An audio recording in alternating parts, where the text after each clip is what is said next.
So with this kind of characteristics, it was more difficult for him to put the best of him. So he started adapting to different football also, to play more near the area. So I look at the goals that he did in Sporting, and if you look to the goals that he did or he's doing in Arsenal, it's completely different. In Sporting, ball on the left, you go forward, use the body, come inside, shoot, goal. Here in Arsenal is more near the area.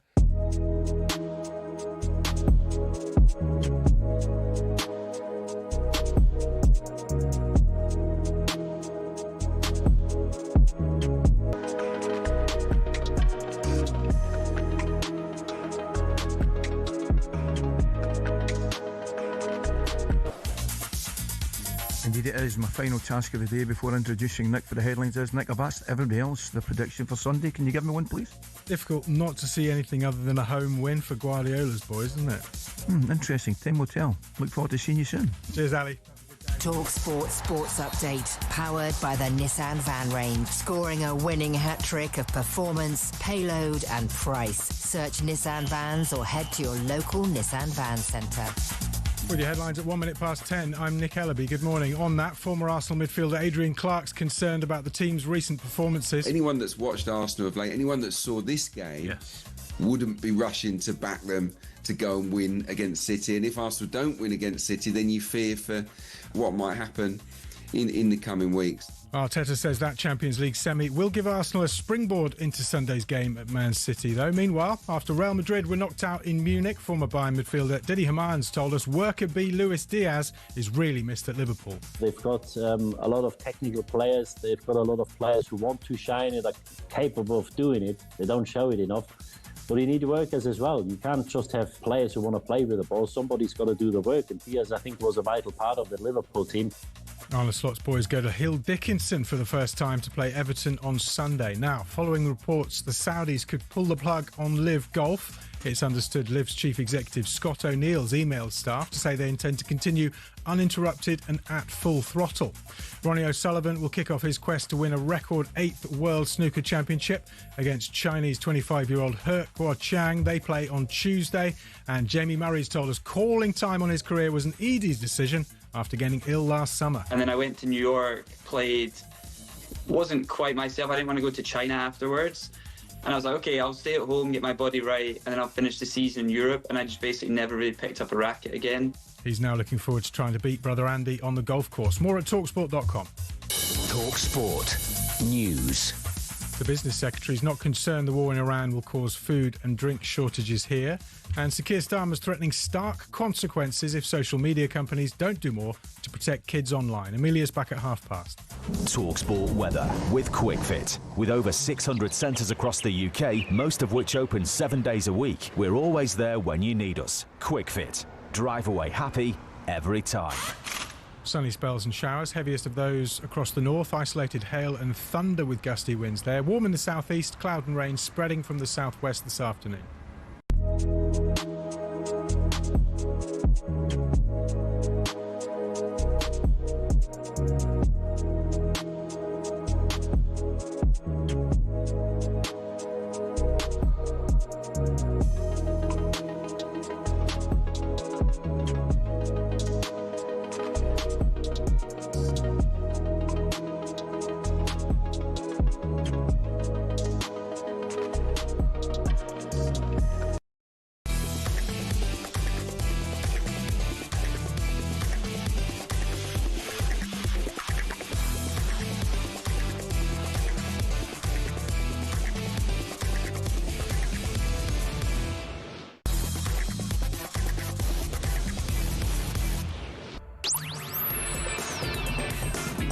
Good morning, everybody. You're listening to Jim White and Simon Jordan. We're live on talkSPORT. So Arsenal and Bayern Munich into the Champions League semi-finals. Job done for the Gunners. So why on earth are they having to defend themselves? Meanwhile, are the Saudis pulling the plug on LIV Golf? Would boxing and Newcastle be next? Also today, what's worse? Questioning referees' integrity or swearing at them? Should FIFA be meddling in a country's domestic policy? Is De Zerbi right to dial down the temperature? And from midday, fight pundit Spencer Oliver will join us as we reflect on a bumper week of boxing It's Jim White and Simon Jordan, and we are live on talkSPORT. 100% engagement. Jim White and Simon Jordan on talkSPORT. What about it last night? Did you feast your eyes on Bayern Munich? I watched Real Madrid? Arsenal, actually. Did you? I watched Arsenal, aware of what was going on in the other game, and then watched the highlights when Laura and Joe Cohen, our mate, was evaluating the Arsenal game. So, it looked like a remarkable game. Remarkable goals, certainly quality goals from Bayern in terms of Diaz and David Elise. Michael Elise. Unbelievable. Michael Akpove Elise. I mean, one-time Crystal Palace player. England must be somewhat frustrated that he didn't plump for them and he plays for France.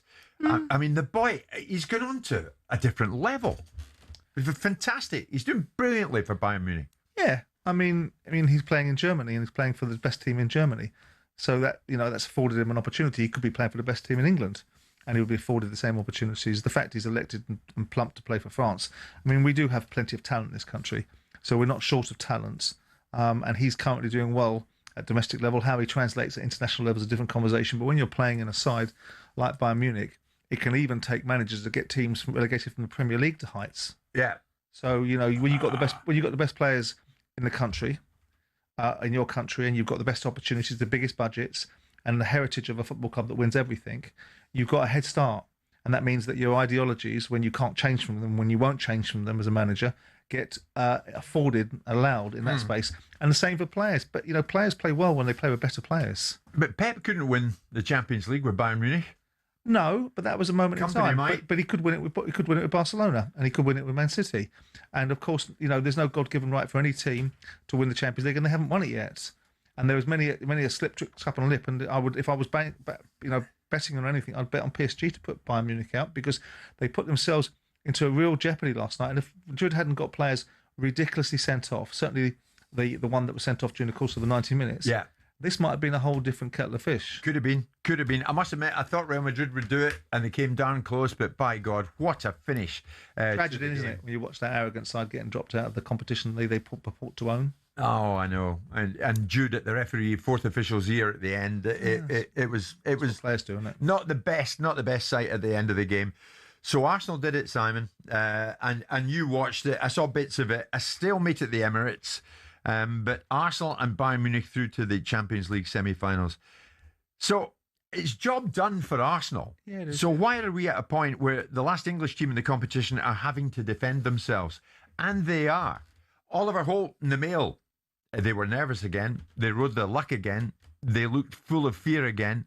They put their fans through the ringer again. They squeezed through in the end, courtesy of this twitchy goalless draw that gave them a 1-0 aggregate win, but it was hardly the rousing performance they were hoping for. Does anybody care at Arsenal? They did it. Well, people want praise, don't they? And they want unfiltered amounts of praise, especially footballers. And if you don't give it to them, then it's almost a sacrilege. So there is an element of footballers and football people only deserve to be praised. But this is an opinion from Ollie. It's an opinion from other people. And because there's so much opinion around now, because there's so much conjecture, so much media space that needs to be filled, even when someone is doing something well, you need to find a way to potentially devalue it. Now, it wasn't a great game. It wasn't a great performance. They look like a side that's out of form. They look like a side that's missing key components like Saka that gives them an output. It shouldn't be as simple as that, but to some extent it may well be. And if you take the best players out of some of the best sides in the world, then, if you took Harry Kane out of Bayern Munich, wonder how many goals they'd score. So there's always this situation where there's always component parts that make it so prevalent to be successful with. But I look at Arsenal and say their job was done. This is a side that, whilst we felt that Arsenal would come past, last week we were making a big noise about how they never got beat at home. They've beaten them at home.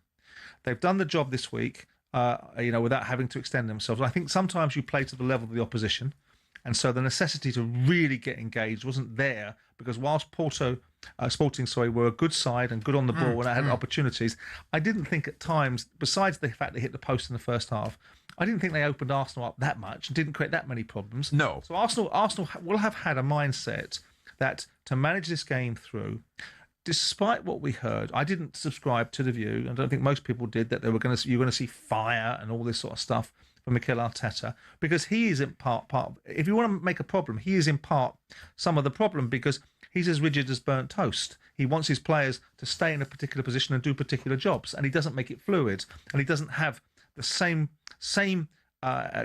engine and thinking and attributes that Pep Guardiola has, despite the fact people attribute him as being his sorcerer's apprentice. Yeah. But they've done their job. Well, they did their job. A friend of mine who's a big Arsenal fan last night messaged me, no creativity, no patterns of play, no attacking outlooks. In fact, we look fatigued, but we're through. That seems to be the view of even Arsenal fans.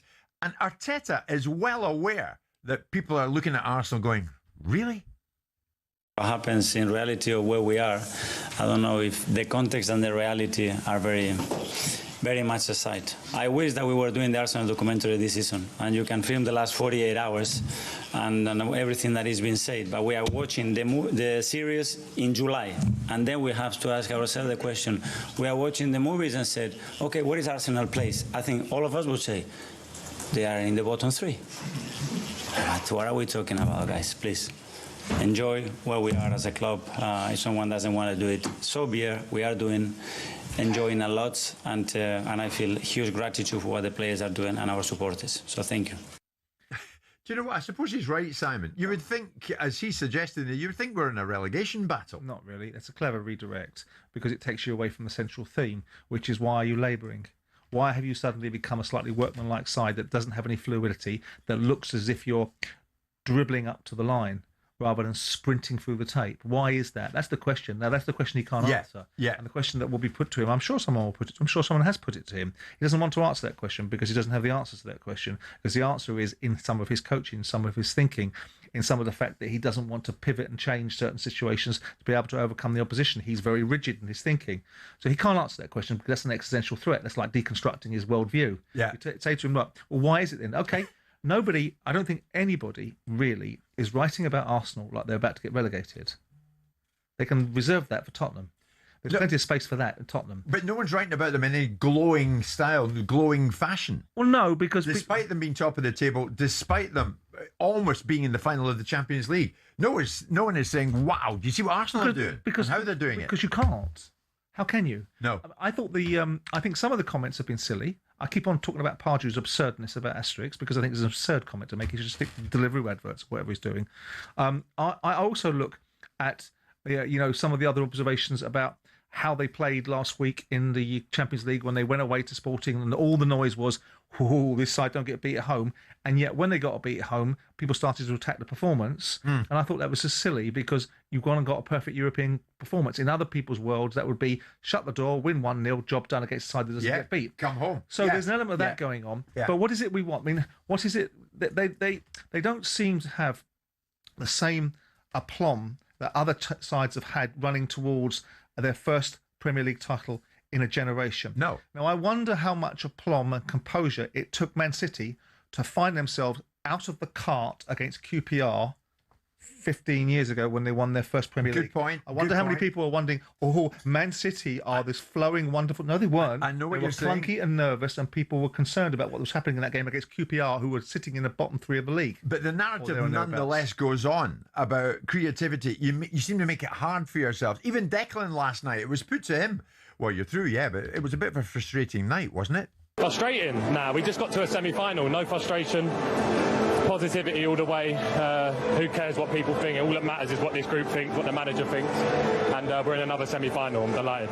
We'll keep going, keep playing well, keep getting over the line, and bring it on. Bring on everything.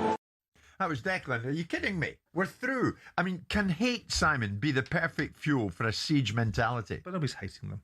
People are not praising them and not falling over themselves to wax lyrical about their performances. And if that's what people want, because we're kind of creating a narrative and answering it.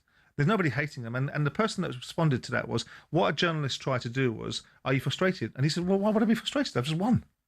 So he actually controlled the conversation, which is what you want to do.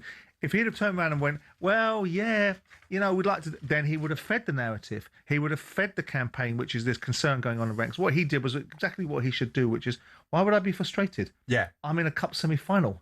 I'm top of the Premier League. That's for you. If you want to create your own little spin-off narratives, you as journalists and media, then you do that. No, but we'll carry on. I agree with the question as well, though, because it's there for everybody to see. This isn't coming easily to you lot. You're not winning flamboyantly. You're not winning with any degree of style. You're winning. You're getting there. You're getting across the line. Are you somewhat frustrated that you seem to stumble over the line? You've lost your confidence. But maybe they don't think they Where's are. the creativity? Well, okay, but they're still winning games. They're in the semi-finals of the Champions League. The first question, it's like saying to a boxer who just won a fight, when are you going to retire? I mean, what a stupid question. But that's what journalists do. First question to Terence Crawford after he won the fight. Is this your last fight? How about celebrating the moment? The first question after this fact is, you've overcome a very difficult side. You're into the semi-finals. Up and onward yet? No. I First take your question point. is, are you frustrated? Here's the thing, No, we Sam. won. Maybe the outside noise might be the thing that drives Arsenal over the line. Well, then they're very weak if it is. They don't need the outside. And what's the outside noise going to do? Is the outside noise going to win you anything? Could motivate. Really? You heard Declan. All the haters can think what they want. We'll continue to do what we do. I've never liked that expression, haters, because it's a way of getting out of people having a constructive opinion. If you have a constructive, critical opinion, you can stand it up. Then it's not hating something. It's ultimately not being praising of it because it's not worthy of any praise. I don't think. I mean, listen. I certainly don't think they should. If they are the winners that people would like to believe they are, the Keowns of the world and whoever else, right? It's irrelevant what some journalist writes. Who cares what somebody who's never kicked a football, never managed a team, never been in a position of great influence in football writes about you? You know what you have to do to win football matches, and they'll be ready for Man City on Sunday. And I think a lot of things will be revealed on Sunday about where Arsenal may or may not be, because the Premier League title, if Arsenal do anything other than lose on Sunday, they will win the Premier League. Okay, let's put it out to Arsenal fans this morning. I mean, you must be quietly smiling because you're happy as to where you got to. But no doubt you're looking at Sunday and thinking, well, what's going to happen then? As for last night, job done for Arsenal. So why are we at the point where the last English team in the competition are having to defend themselves? Arsenal fans, what do you make of it all? Give us a shout, 03717 223344. You lot might get the last laugh. Who's to say you don't? 81089.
And Tyson Fury, along with Mr. Warren alongside him in the ring, had a look at Anthony Joshua sitting ringside. And Fury honed in on Joshua and said, okay, how about it?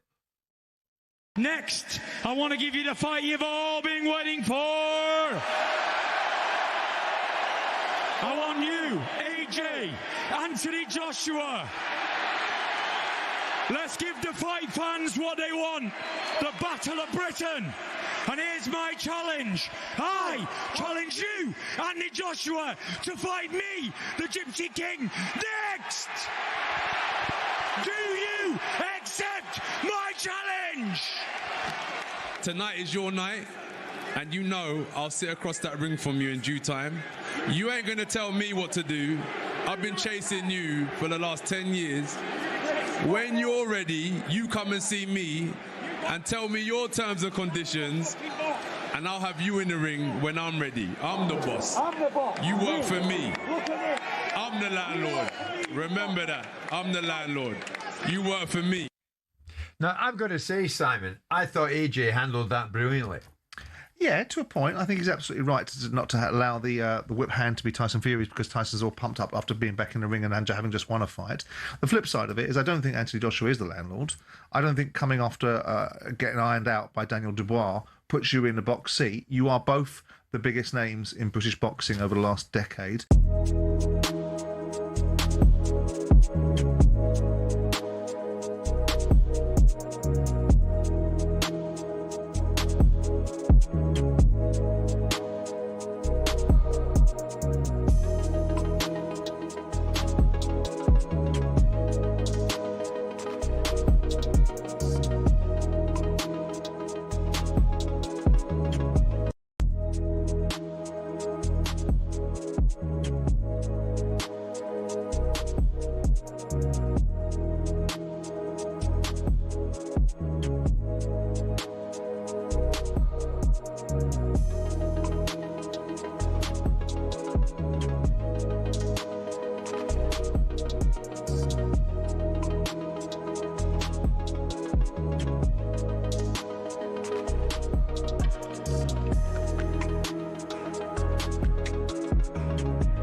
Good morning, everybody. 20 past 10 this Thursday morning. It's Jim White, it's Simon Jordan, and we are live on talkSPORT. Harry Maguire, incidentally, suspended for Manchester United's match at Chelsea on Saturday after the FA ruled that he swore at the fourth official following his sending off at Bournemouth last month. But then you think of what Rodri said and you think of what Harry said. Anyway, we shall get to that further down the line, Simon. At the moment, we're concentrating on the fact, and it is a fact, that Arsenal have got themselves to a Champions League semi-final. Might this end up being the amazing season that Arsenal and Arsenal fans have always been hoping it would be? Because they are well and truly in the Champions League. They are leading the way in the Premier League. Next stop is the Etihad on Sunday. Who's to say that it doesn't go pear-shaped and they do an incredible double? We're going to take so many Arsenal fans coming through this morning. They want to talk to us, Simon. Why are we, though, at a point where the last English team in the Champions League, Arsenal, are having to defend themselves? As I say, many people, like a mate of mine last night, yeah, we're through, but no creativity, no patterns of play, no attacking outlooks. Who cares? They're through. Chris, big Arsenal fan, good morning. Do you care? Not really, no, Jim. I didn't think you would, mate. What's your honest thought on this? Because so many critics are having a swipe at you. To be honest, looking back, if that was Fergie or Mourinho back in the day, going away, clean sheet, get the win, come back, clean sheet, go through. Move on. Yeah. So what do you think is driving this narrative of Arsenal? It's the way they're doing it, though. It's the way they're doing it. You know, Arteta is saying the coverage they get at the moment, Chris, is more or less like the coverage a relegation threatened club would be getting.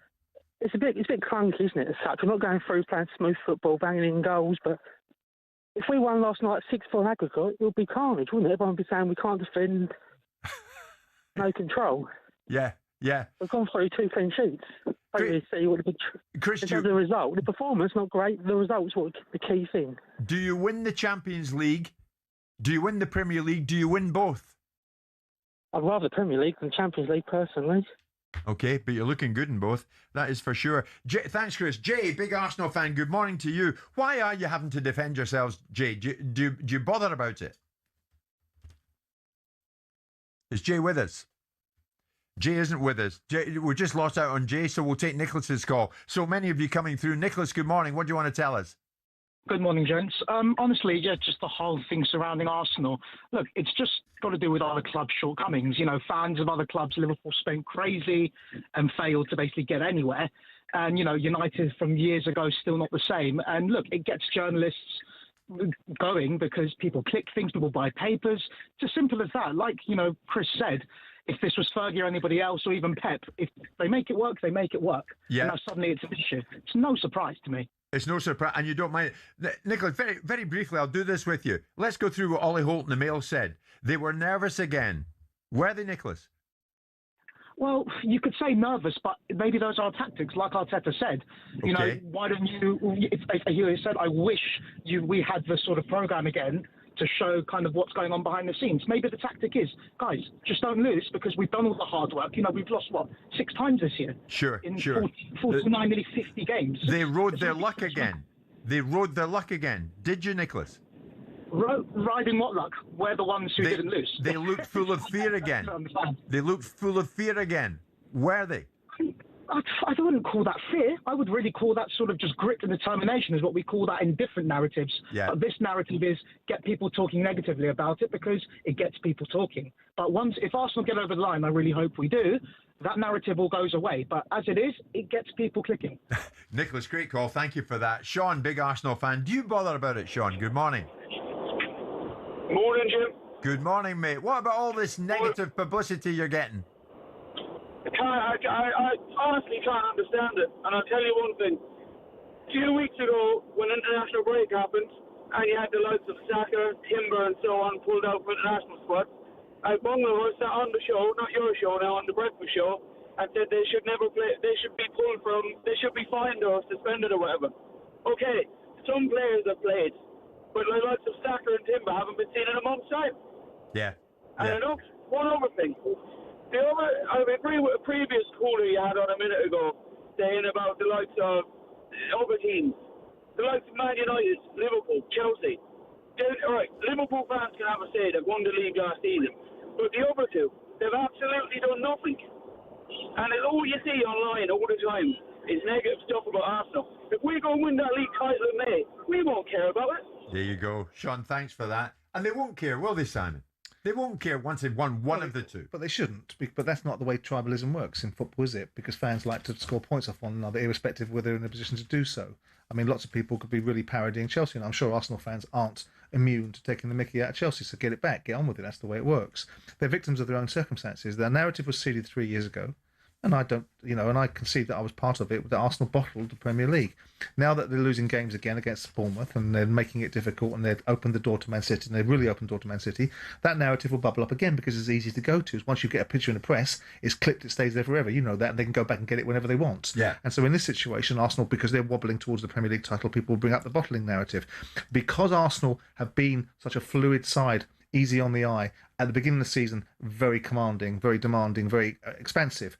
They're going to now look at it when people are looking at it and looking at the way they're playing right now. They're going to, of course, say they're not playing well. And of course, but prior to that, you've had the last 10 years of Man City winning the Premier League in a very fluid fashion. So all of that creates a perfect maelstrom, a perfect storm of evaluative and critical analysis of what this champions potentially look like. Yeah. And they don't look like Arsenal should look like in the minds. If you close your eyes and go back 30 years ago, it's boring Arsenal when George Graham was strolling around. Yeah. But now it's all changed. Yeah. Of course, there is also an element that there's a certain sections of the Arsenal fan base that get on everyone's bleeding nerves. So, of course, there's an element of that also amplifies into all this perfect mix. And then you've got people that are just lazy. Again, I make the point about it, guys that should know better.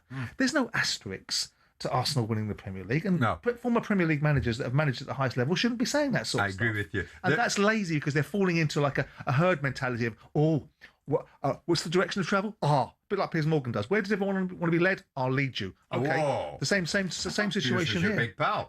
Same situation now, which is, people having a go at Arsenal. We're all piling on it. If they win the Premier League, it's because everyone else wasn't good enough. Right, I agree with you. And Arteta, no wonder he's smiling, Simon. For the first time in Arsenal's history, they've made it to back-to-back Champions League semi-finals. Under Wenger, 2 semi-finals in 22 years. But who cares? You've got to win them. Sure. So I heard the statistic about there's something that hasn't been done for 140 years. Or the Champions League didn't start till 1955, so it couldn't have been done for 104 years, could it? Anyway, but the point is that that's wonderful if you want to be first loser or second loser. He needs to go on, and of course, people will say, "Well, we're now being able to go deep into the Champions League." Well, quite frankly, this format is now engineering outcomes that are allowing people to go deeper. Yeah. And look at the scale and size of Arsenal against Sporting. They themselves said it, didn't they? I think Carlos Carvajal was in here talking about the comparison between a Ferrari and a Peugeot in terms of economics. Yeah. So there is a perspective that actually these teams like Arsenal should be deep in Champions League tournaments because look at the budgets they've got. And when he said Peugeot yesterday, it was the way he said it. It didn't quite dawn on me what he was talking about. I tell you what, though, if Arsenal go to Manchester City, 4:30 kickoff on Sunday and win, I wonder what the doubters will be saying then. It's 10:30. German football expert Konstantin Eckner is going to join us next after what we saw in the Allianz Arena last night.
Tottenham Hotspur, this mighty club with a phenomenal stadium, we all know that, of course, are looking at heading to Sheffield United, with all due respect, Birmingham, Swansea, Preston, Stoke next season.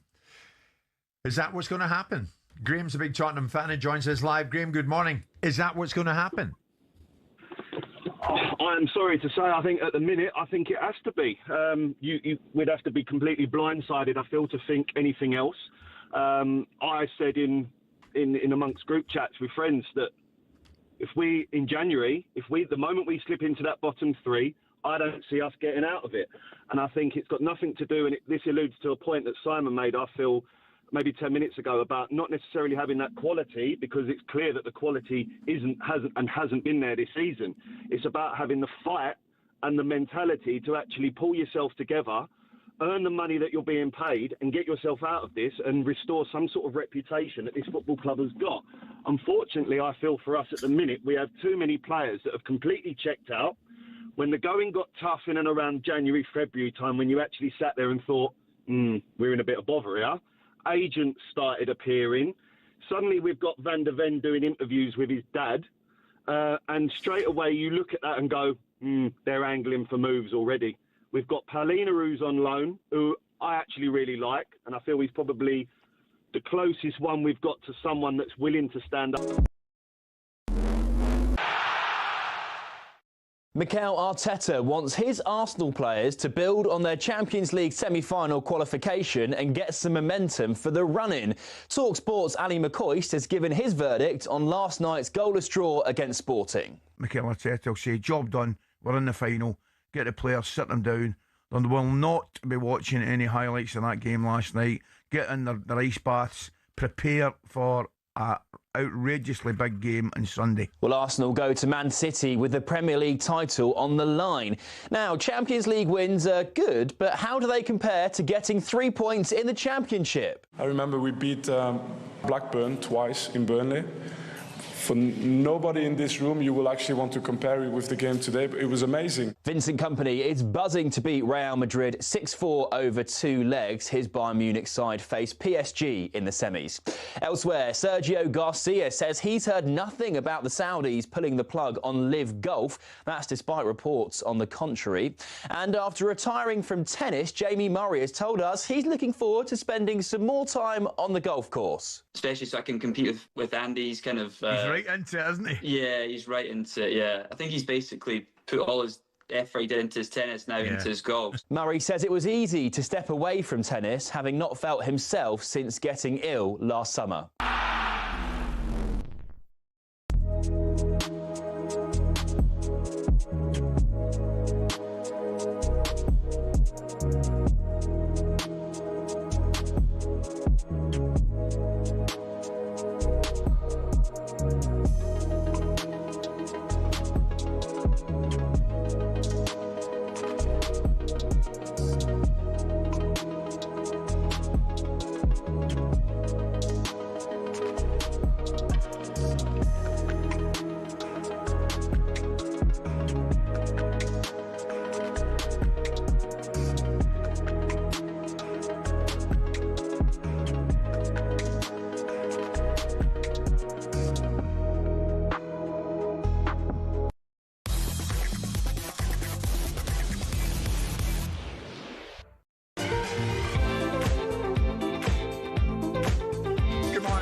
Simon Jordan this Thursday morning, just gone 10:30. We're coming to you live in talkSPORT. We're live on your telly as well. Samsung, Android, Google TV, even Prime Video, wherever you want to watch the show, you can do just that on a daily basis with Simon and myself. What did we witness last night in the Allianz Arena in Munich? We witnessed a quite incredible game, did we not?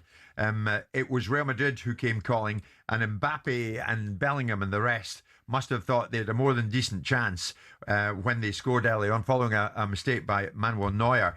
In the end, Bayern Munich 4, Real Madrid 3. What a scoreline. 6-4 in aggregate. Outgo Real Madrid and through go Bayern Munich. German football broadcaster Konstantin Eckner joins us live in the show this morning.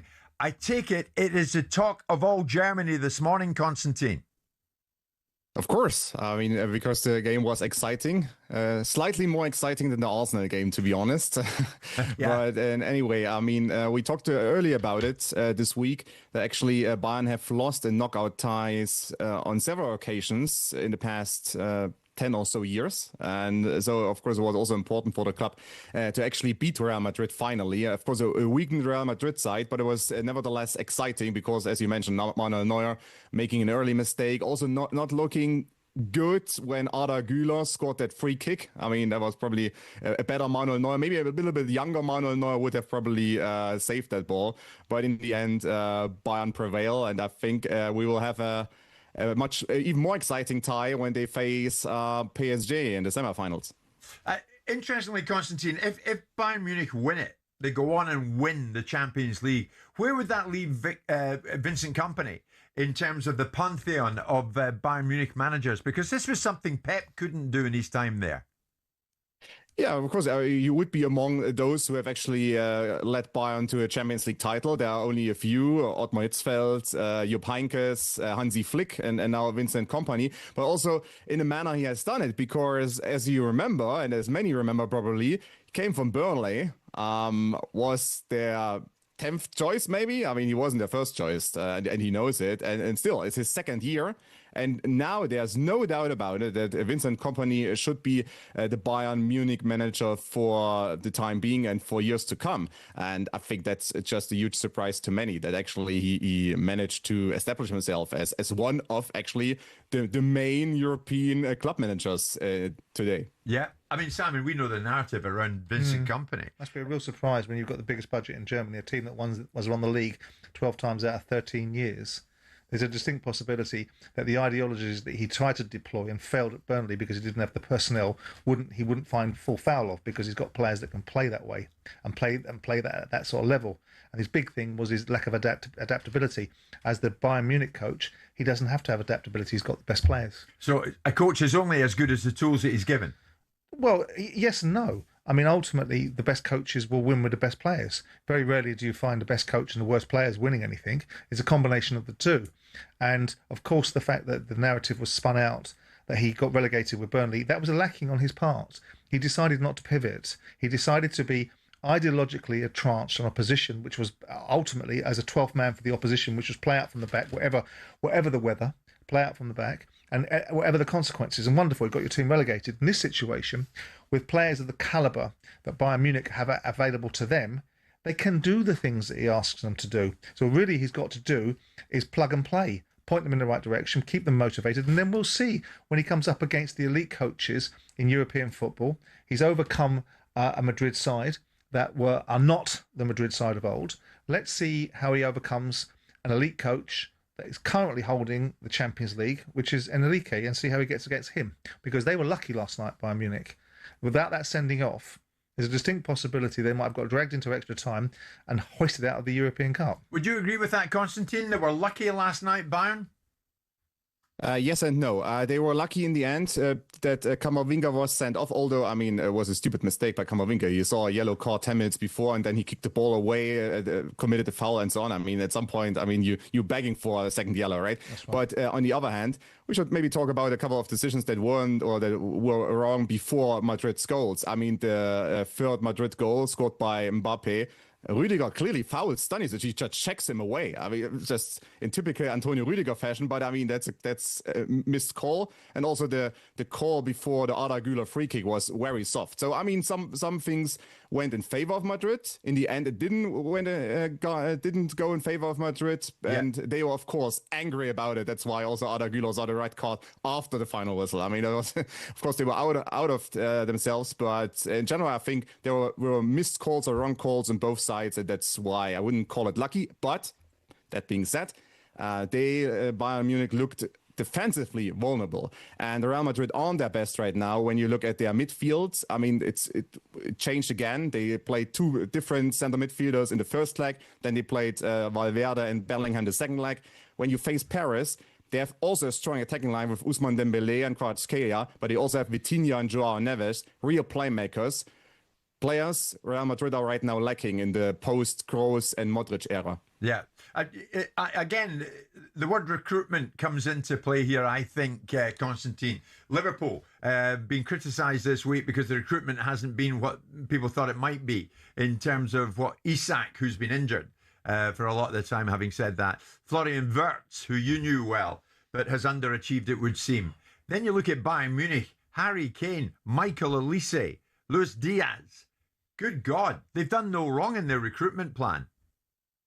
Yeah, now they are aiming for Anthony Gordon, and then maybe they will get him as another top-tier winger. So at least their top target right now is Anthony Gordon.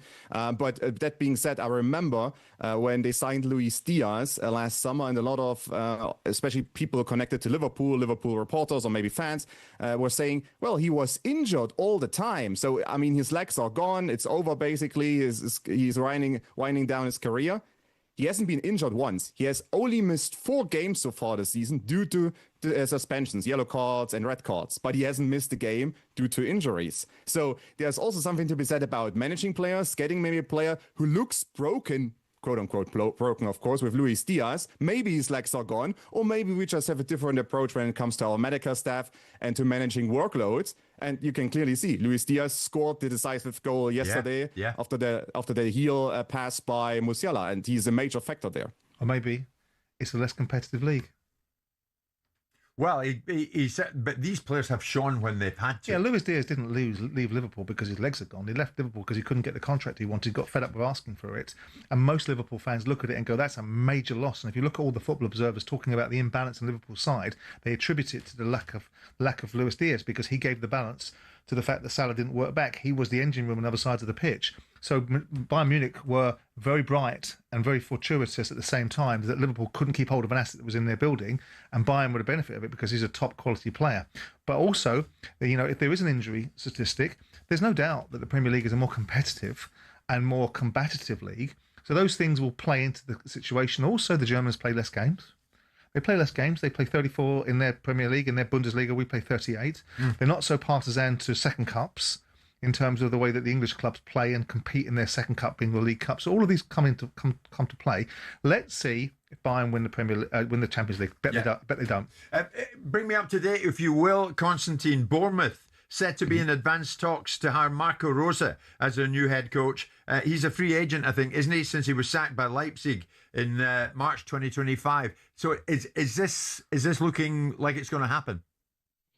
He's one of the candidates. It's not decided yet. Of course, Bournemouth, they need a new manager after the announcement on Tuesday that Adoni Iraola is probably going back to Bilbao. It hasn't been announced that he's going back to Athletic, but he will, very likely. So they need a new manager. Marco Rose has been out of a job since March 2025, and he wants a new job. He has been mentioned as a candidate for several posts by now, but there have been talks between him and Bournemouth, and I mean, it seems likely that he actually joins them. But of course, there are other candidates like Frank Lampard or Kieran McKenna. So we will see. But Marco Rose, he didn't have his best time. When he coached Leipzig, especially in the later stages of his Leipzig tenure. He also managed Borussia Dortmund for 1 year, and he could have continued actually at Dortmund, but they had a post-season meeting, and after that meeting it was announced he would leave. So we can speculate what happened there. But he had strong seasons with Mönchengladbach, Salzburg, so with also teams who don't have the biggest budget. So I guess managing Bournemouth and with their situation being one of the smaller clubs, but still very competitive and very ambitious, I think he could be a great candidate. And also, one thing to add, he comes from the Red Bull School of Football, so intensity is one of the prime factors, their prime elements of that style of play. When you look at Bournemouth, they have recorded the most interceptions of all Premier League teams this season. They foul a lot also, but they also bring a lot of intensity, so he might be a great fit when if he joins Bournemouth. Okay, Constantine, as always, thank you so much. Constantine Eckner, top German football broadcaster. Simon, you were saying it's different in Germany. Fewer games, the league isn't as competitive. But if the Premier League was so competitive, why is it so many English clubs have been rolled over when it gets to the business end of the Champions League? Well, like the Germans then. Well, like the German clubs then. Why are there so many of the German clubs being rolled over, not doing anything meaningful in Europe? Yeah, but Newcastle though getting seriously done. 8-3 but Newcastle, by Barcelona. Sure, but Newcastle played against Chelsea 8-2 against Barcelona. And with due respect to Chelsea, I mean, if we're talking about the level of participation from English teams and how deep they've gone, you look at the depth of the league. There's no disputing the fact that Bayern Munich are an elite side. That's not the point I'm making. The point I was making was to Constantine's point about Lucas Diaz, which I think was wrong. about the fact that he was considered to be a crock at Liverpool, because that wasn't the case. He couldn't get the contract he wanted and got fed up with it and got an opportunity to go somewhere else. And Liverpool cashed in on the fact he was on his last year of his contract and took some money for it. But, look at the European landscape. There's a distinct possibility that English clubs are going to win the Europa League. There's a distinct possibility that my old club are going to win the European Conference. Most of the English teams got to the quarterfinals of the Champions League. So with the best one in the world, it illustrates A, large levels of participation, and B, large level of competitivity all the way down the league. Yeah. Whereas, who have we got in Germany? Who are we talking about in Germany at the moment in time? I agree Bayern. with you. But the Champions League is a real barometer, isn't it? You said the Europa Conference League was the runt of the litter. And I agree that, for the purpose of this conversation, it suits me because Palace are in it, and the fact that all English teams are going to dominate all of these competitions or be prevalent in their later stages indicates the strength of the Premier League. That's my point. Now, when you get to the business end, you've got PSG. PSG are an island on their own. I mean, they've been able to define. They aren't confined or constricted by the financial governance of the broadcast deals. To some extent, neither are Bayern Munich, because Bayern Munich have such wonderful commercial deals with all the German sponsors around there that their turnover is so huge based upon their commercial revenues, which is why the Americans are so fascinated in English football, because they actually think they can replicate commercial revenues on top of the broadcast revenues and have a double whammy. But all of those things come to pass. How many times have Bayern Munich won the Champions League in the last 10 years? Off the top of my head, I'm not entirely sure. We'll get an answer to that one. I think a couple of times, isn't it? In the last 10 years? 2012, I think they won it. They won it in 2012, and that's been it once. Well, that's not 10 years, it's 15. They won it in 2020 under Hansi Flick. Did they? Yeah. So that's once in the last decade, so same as English teams then. Right. Yeah. Right. Okay, we got there in the end. And we're coming to you live with Selco, where the trade goes.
The debate goes on, the hair-pulling debate goes on, because Manchester United, we now learn, plan to appeal against the red card given to Lisandro Martinez for pulling the hair of Leeds United striker Dominic Calvert-Lewin. Here's the thing, for the dismissal to be overturned, United have got to successfully argue to the FA that Paul Tierney made an error in sending Martinez off. Going to get Danny's take on this, because this isn't going to finish yet, not anytime soon.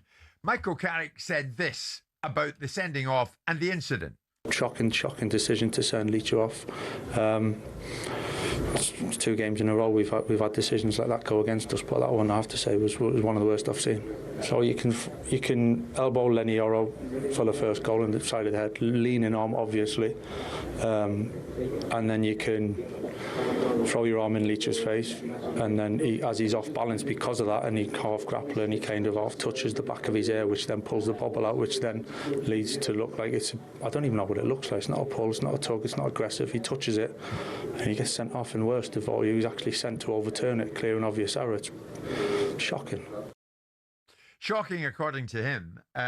Not so Martin Samuel in the Times. Now we know where we stand. Players, coaches, supporters, everybody. Hair pulling may be a playground tactic, but it is a red card offence and a 3-match ban. Got that? Good. Now we can move on. Do you move on?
morning, everybody. Jim White, Simon Jordan, live in talkSPORT with Selco, where the trade goes. Harry Maguire in a bit of trouble, or his mouth has got him in a bit of trouble. Simon, the Manchester United defender, of course, now hit with a one-game suspension. He misses the match for United at Chelsea on Saturday. The FA ruled that he swore at the fourth official, Matt Donoghue, following his sending off at Bournemouth last month. Maguire missed Monday's defeat to Leeds, serving the suspension for that red card, but he'll now be banned for an additional game. Now, on the language that was used, the FA's written reasons confirmed that the fourth official, Donoghue, claimed Maguire shouted as he left the field, "You're a joke. You're all an effing joke." Maguire insists he didn't insult the fourth official, instead claiming he said something along the lines of, "It's an effing joke."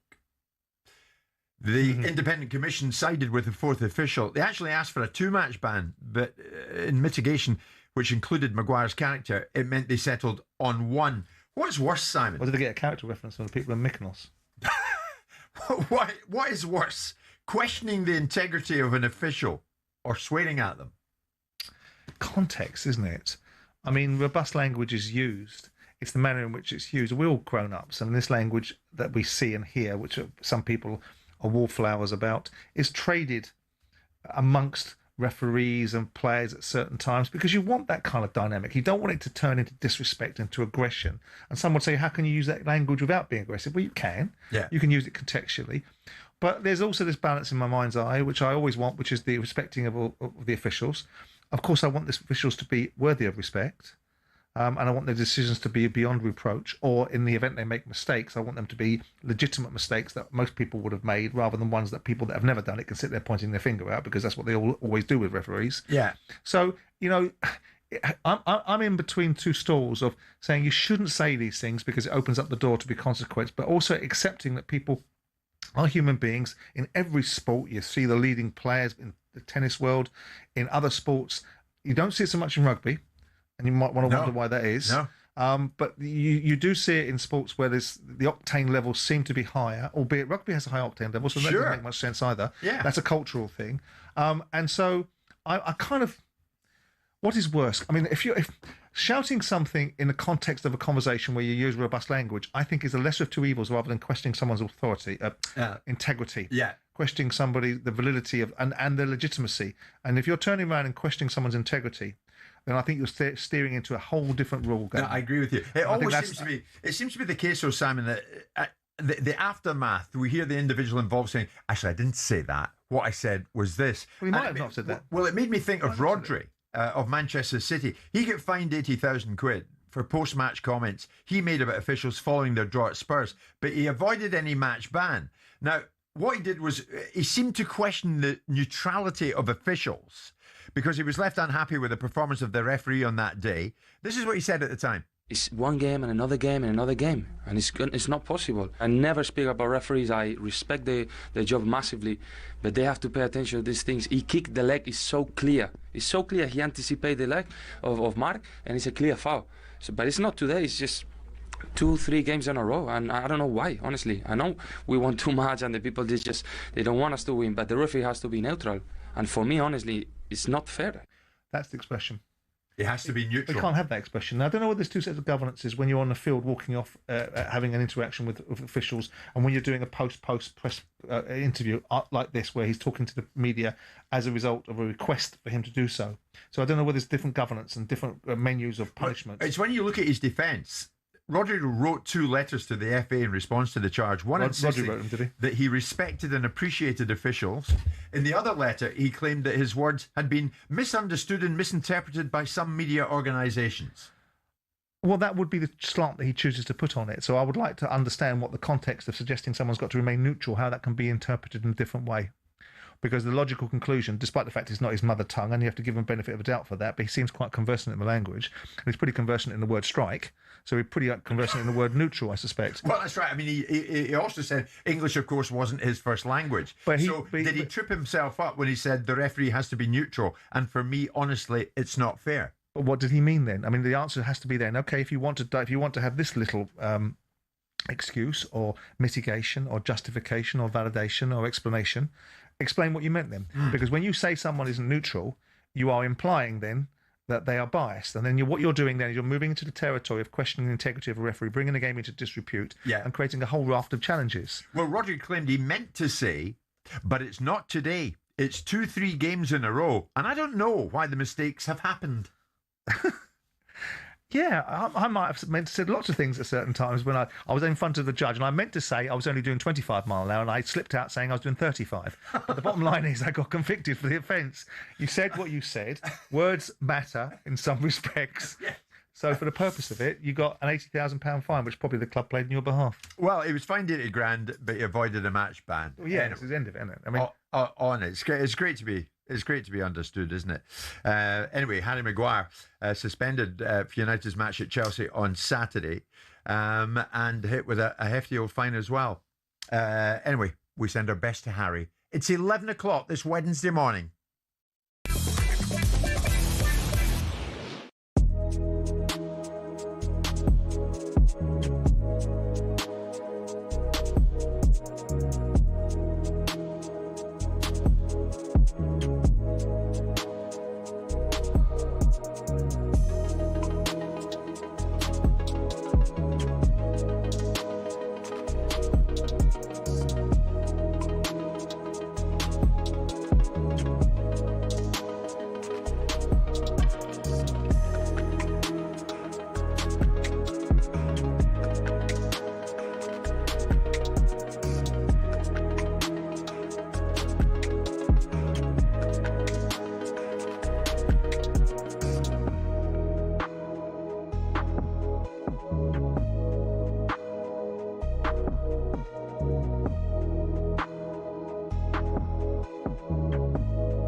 What did bringing Mo Salah back in the fold do for Arne Slot? Nothing. Yeah.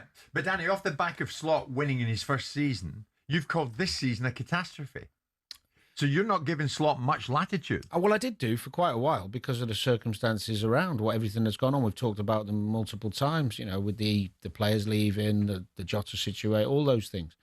But it's digressed. It's not got better over time. It's deteriorated. Deteriorated. To go to Simon's point, then why not trust Slot totally and wholly going forward? Because I think the majority of Liverpool fans feel that the level of performance and the amount of times where they're losing games, 17 losses is a ridiculous amount for Liverpool Football Club. And the level of performance has dropped off so much that they think it's too risky to leave him in charge and it get even worse. Yeah. And because of this disappointment in the new signings that he was a part of, apparently, we think he is, would you then go again with another 250 or whatever they're going to spend with the same people in charge? The argument is, whoever you bring in, are they going to be dictated to a degree, by Richard Hughes, by Michael Edwards? I don't know, because I'm not there to listen to the industry. My feeling is, and it always has been, is that Slot's say on some of these signings was minimal. It must be. I mean, I suppose the answer is always superseded by who you replace him with. Yeah. When I keep on listening to this nonsense, this immature nonsense about bringing Steven Gerrard in. On what basis? You saw, with all respect to his mate, you saw him at Aston Villa. He couldn't do it.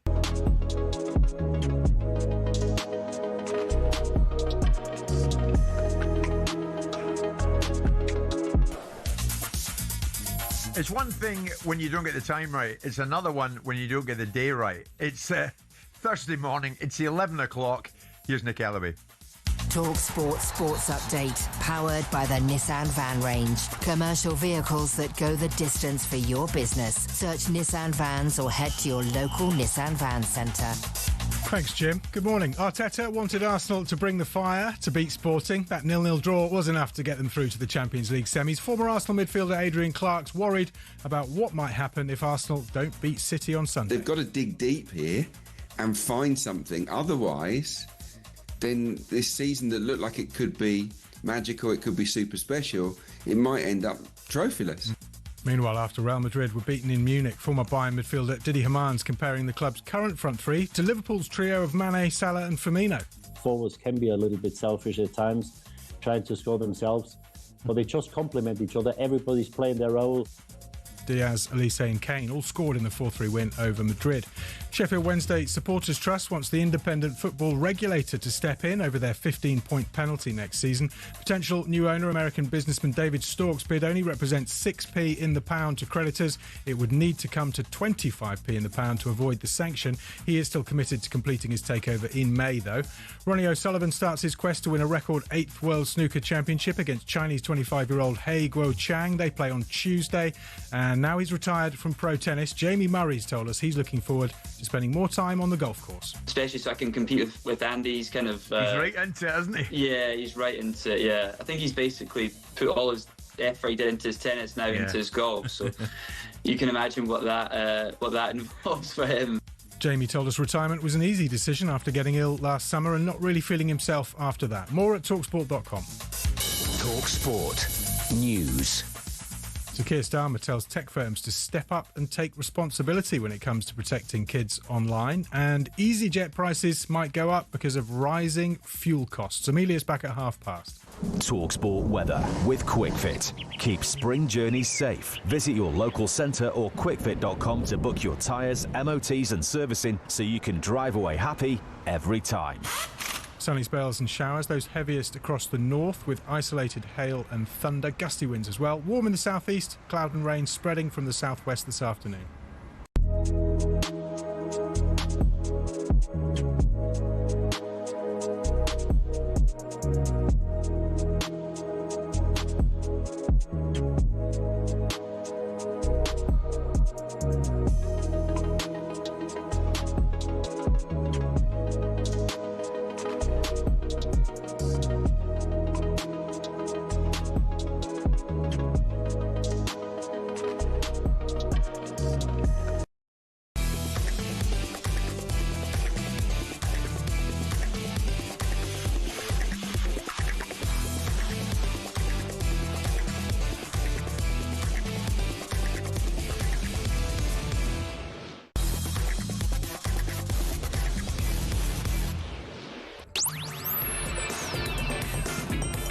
Good morning, everybody. 5 minutes past 11 o'clock on this Thursday morning. Thursday, April the 16th. It's Jim White and it's Simon Jordan. We are live on talkSPORT. There are professionals in this business, and there are serious professionals. I've just seen Spencer Oliver, Simon, the other side of the glass here in the studio on the 17th floor of the news building, in a full hour before he's due to come on air with us. That's because he's got no friends, no one to hang about with, and probably getting an early bird train that gets him a cheap discount. Spencer, nonetheless, it's good to see you. LIV Golf, I hear in the Times, which is my go-to newspaper on a daily basis. LIV Golf is on the brink amid mounting claims that the Saudi Public Investment Fund is close to pulling the plug on the controversial tour. And Rick Broadbent in the Times even tells us a decision on the fate of LIV could come as soon as today.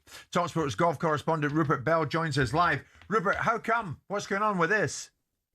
Well, I think you might say the situation in Iran has suddenly made Saudi Arabia look at what they do with their money, because obviously this is a complicated scenario. The LIV Golf is not making any money. They've spent a serious amount of money getting the thing launched, however many years ago it was. They basically have not made any money, recouped very little money. The company that runs LIV outside the United States, I think, reported something like a £430 million loss last year. And I think Saudi Arabia are just looking at their investments now. Of course, they're involved in Newcastle, but that looks sort of more rock solid because they can see the return on what they're doing in terms of the revenue that Newcastle generate. But LIV is shorn of some of its stars going back to the PGA Tour, like Brooks Koepka, Patrick Reed. And they've only got a couple of sort of poster boys now, John Rahm and Bryson DeChambeau. Maybe Tyrrell Hatton is included in that list. But otherwise, you know, it's not, the players aren't ones that are going to move the dial. TV figures aren't great. And Scott O'Neill's got companies coming in with sponsorship. But actually, what's the long-term viability of this league? So they say they've got their funding for the rest of this year. But if it has to continue, they may have to go along and sort their own funding out and raise funds from elsewhere, but not to the. But I'm sure that won't go down well with the likes of John Rahm, who, of course, have picked up huge signing on fees. I mean, Simon, whoever thought the Saudis would run into money problems? And this seems to be this is what they've got. See, I don't think this is what it is at all.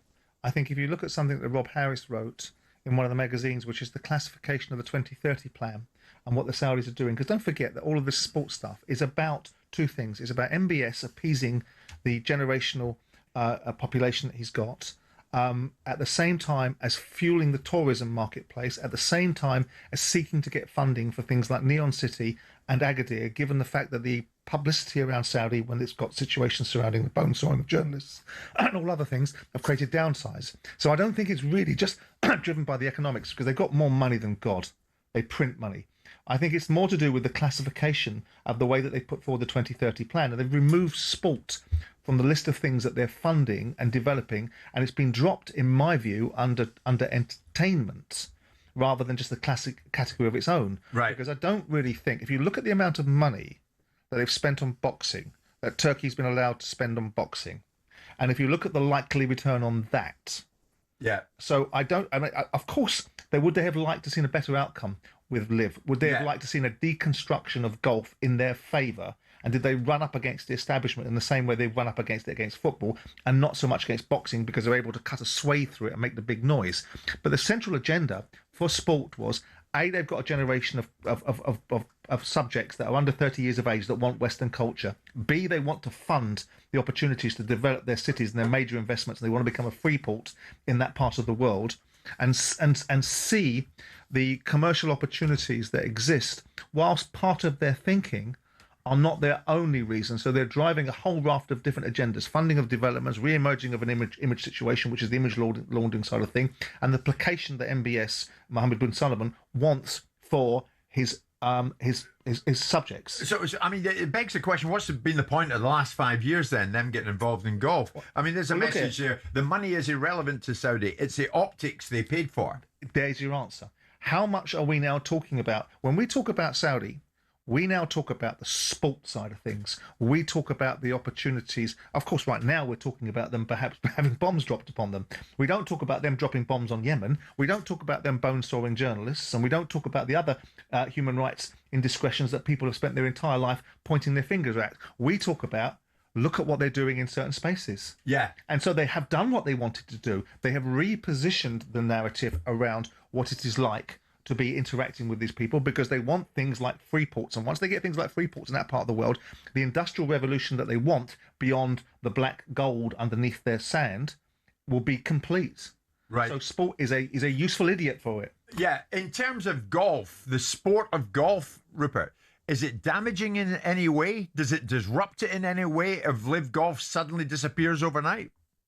Well, I think there'll be huge signs of relief in the PGA Tour. That's the US PGA Tour's corridor of power, saying, well, this is over. But what do you do with those players? You know, they're ostracised. I think it is going to be a complicated one to unravel. But the DP World Tour, I can still see Saudi Arabia supporting the DP World Tour. There will be, because if you look at the crowds that they've generated in South Africa, in Australia, there were huge support for those events, thousands turning out, particularly the last one in South Africa. I'll be interested to see what happens in Mexico this week.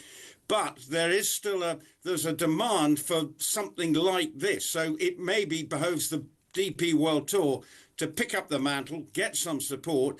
I mean, to some extent, I agree with Simon, the way that they've just now sort of lost interest in the golf product, maybe because of all the politicking, and actually saying it's not worth the hassle. And then we've done our bit, we tried, and now we have to, cut our cloth. As you say, the money's probably irrelevant, but golf will still be seen as an important outlet for Saudi Arabia because of the potential tourism market. So it's going to be very interesting. But for the many people involved in LIV, I think it's very anxious times. We've got the event at JCB in July.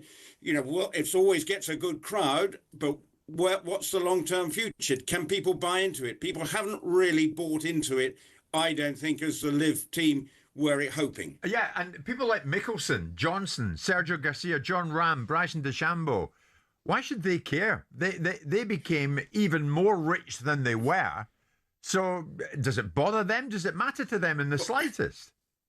The only two I think who probably will care are John Rahm and Bryson DeChambeau, because they're young enough. Phil Mickelson's in his 50s. He's not playing this year for various reasons. Yeah. Sergio Garcia is playing like a bit of a busted flush at the moment. So in a way, they've pocketed the money, and so they probably they won't care as much. But it's the younger ones on the tour that might actually be caring, like Sir Tom McKibben, who's a young man from Northern Ireland, very talented golfer, but he put his, went and signed for LIV. Where is he? But I'm sure he'd be welcomed back by the DP World Tour. But as I say, most of those players won't care. But John Rahm, yes, he now wants to probably achieve major success. Wants to write his name as sort of carry on Seve's mantle. For Bryson DeChambeau, missed the cut at the Masters. Well, he'd be welcomed back with open arms because of the profile of the individual. So in terms of the players and LIV, it doesn't move the TV dial at all, despite their best efforts. And that's the ultimate, they're not bringing in the eyeballs to give it credibility. Rupert, thank you very much indeed. Simon, in terms of the Saudis seemingly repositioning themselves, where does it leave boxing? Where might it leave Newcastle United? I think the kind of money that these sports cost fall out of their pocket on the way to watch a game or to watch a boxing match. I mean, again, I make the point that a lot of this, I think, if I'm reading the room correctly, spirals from the article that was written, I think, by Rob Harris, talking about the classification of Saudi detailing what their investment's going to be to fulfill their 2030 project. And they have dropped sport from a headline number. But I think if you dig deep into it, they'll have dropped sport under entertainment. And I think people are reading the room incorrectly. Now, whether golf has proven to be the influence play or the opportunity they thought it would be, because it hasn't made the noise. It hasn't, created the interest that people thought, or courted the interest. Yeah. What it did was it made a bunch of mercenaries a few quid. Yes. And I quite like the idea that they're going to get served up on the fact if they do get dropped out and LIV decide that they no longer wish to proceed with this tour, it leaves these guys swinging in the wind. Now, back in the day, if you broke the orthodoxy and you went on a rebel tour in cricket, or you went with Kerry Packer, you got banned for 2 years. They won't do that now because the world has changed. But they will put themselves into a different position of negotiation. Now, at the same time, I think LIV kept the PGAs honest.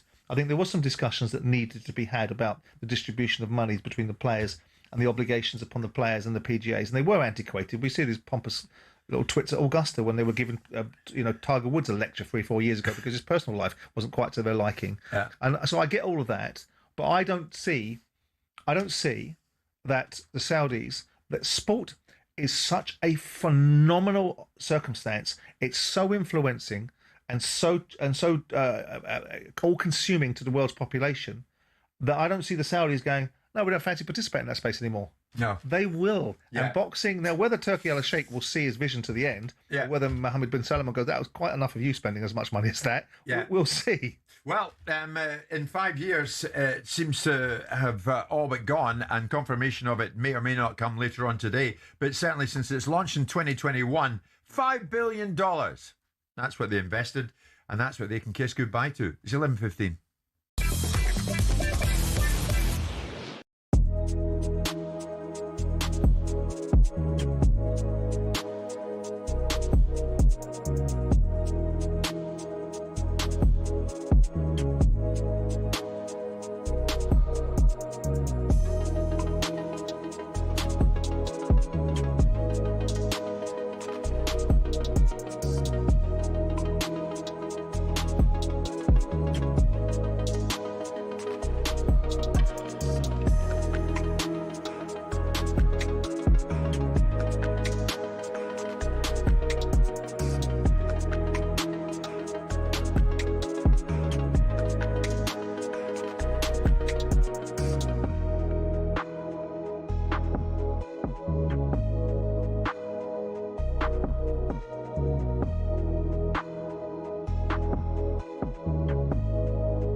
I'm enjoying Britain's Got Talent. Are you more into? You've not hit your golden buzzer yet, have you? No, I have. I hit it for have? Rafferty. Yeah, I hit it for Rafferty, 16-year-old boy who gelled music and magic together. It was really sick. And the last one, I watched one last night. I thought it was recording. The choir at the end were very good. The kids from Wales. Very good. We did the whole 6-7 thing. Do you even understand what that is? You get some numpties on there as well. Oh, you do. But what about the guy with the Scotch egg? He wants sectioned. KSI, I've got, before I let you go, you're talking about 16-year-old magician Max Dowman. What about your team? Have you got a little bit of panic on the Arsenal? Nah, zero panic. I know the boys are on it, and I'm going to see them today or tonight when they face Sporting Lisbon. It's going to be a great game. I'm excited to see them do their thing. Obviously with what the press do to Arsenal, and some, even with some fans, and definitely everyone who aren't Arsenal fans, they put a lot of pressure on the team, and they want the team to break, but they're stronger than that. And I know that this year is going to be different. So I'm excited to see them perform and, do what they need to do to hopefully get a trophy this year.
Noticing in the last few moments, Liverpool on their own Twitter account, which has no fewer than 24.1 million followers, they have confirmed that Liverpool, the striker Hugo Ekitike, has sustained a serious Achilles injury. And in another post, they say, "We're all with you, Hugo." So out for a lengthy period of time. Obviously for the rest of this season and the World Cup. He won't be there with the French, of course, in the US of A. But this show will be in the US of A as the World Cup ever approaches. And as part of his re-election campaign, Donald Trump implemented his promise of mass deportation via ICE agents. And we've seen what that led to. It led to clashes between enforcement agents and protesters. And it's also seen the killings of American citizens Renee Good and Alex Pretty in Minnesota earlier this year. It was understood that ICE would play, quotes, a key part in ensuring security during this upcoming World Cup. Now it's being reported that senior FIFA management have indeed held discussions with Gianni Infantino about him making a direct approach to Trump for a full moratorium on ICE raids across America during the World Cup this summer.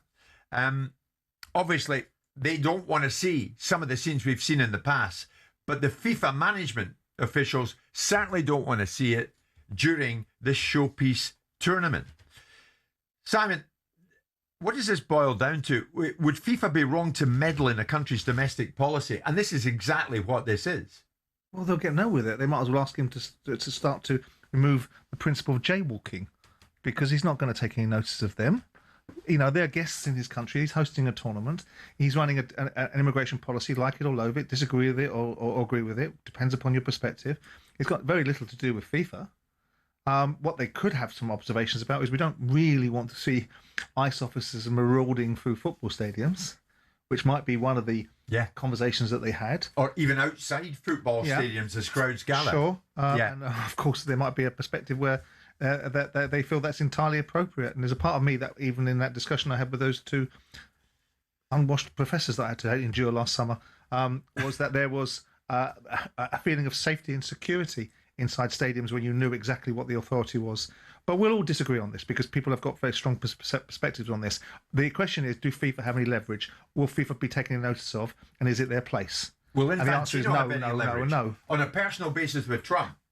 Well, if he can lever his head out of his backside, well, they're meant to that's be, the leverage he's got. He cozied up to him on a number of occasions, even gave him the Peace Award, but they're meant to be pretty close chums these days, Infantino and Trump. Might Trump turn to Infantino and say, no, I do get what you're saying. The optics of this during your tournament. What do you think?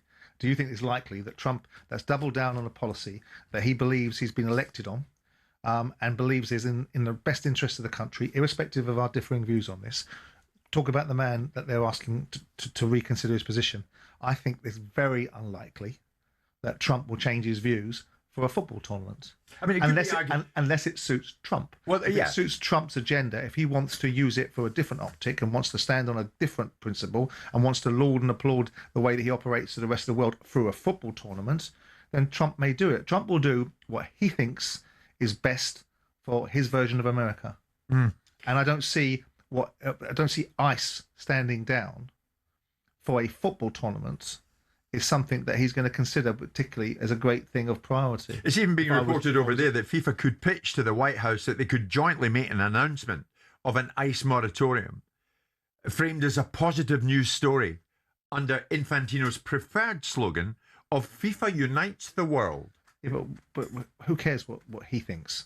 The idea that Trump has, and again, I'm not debating with you whether it's right or wrong, is that ICE is doing the job that he purports to have been elected upon in part.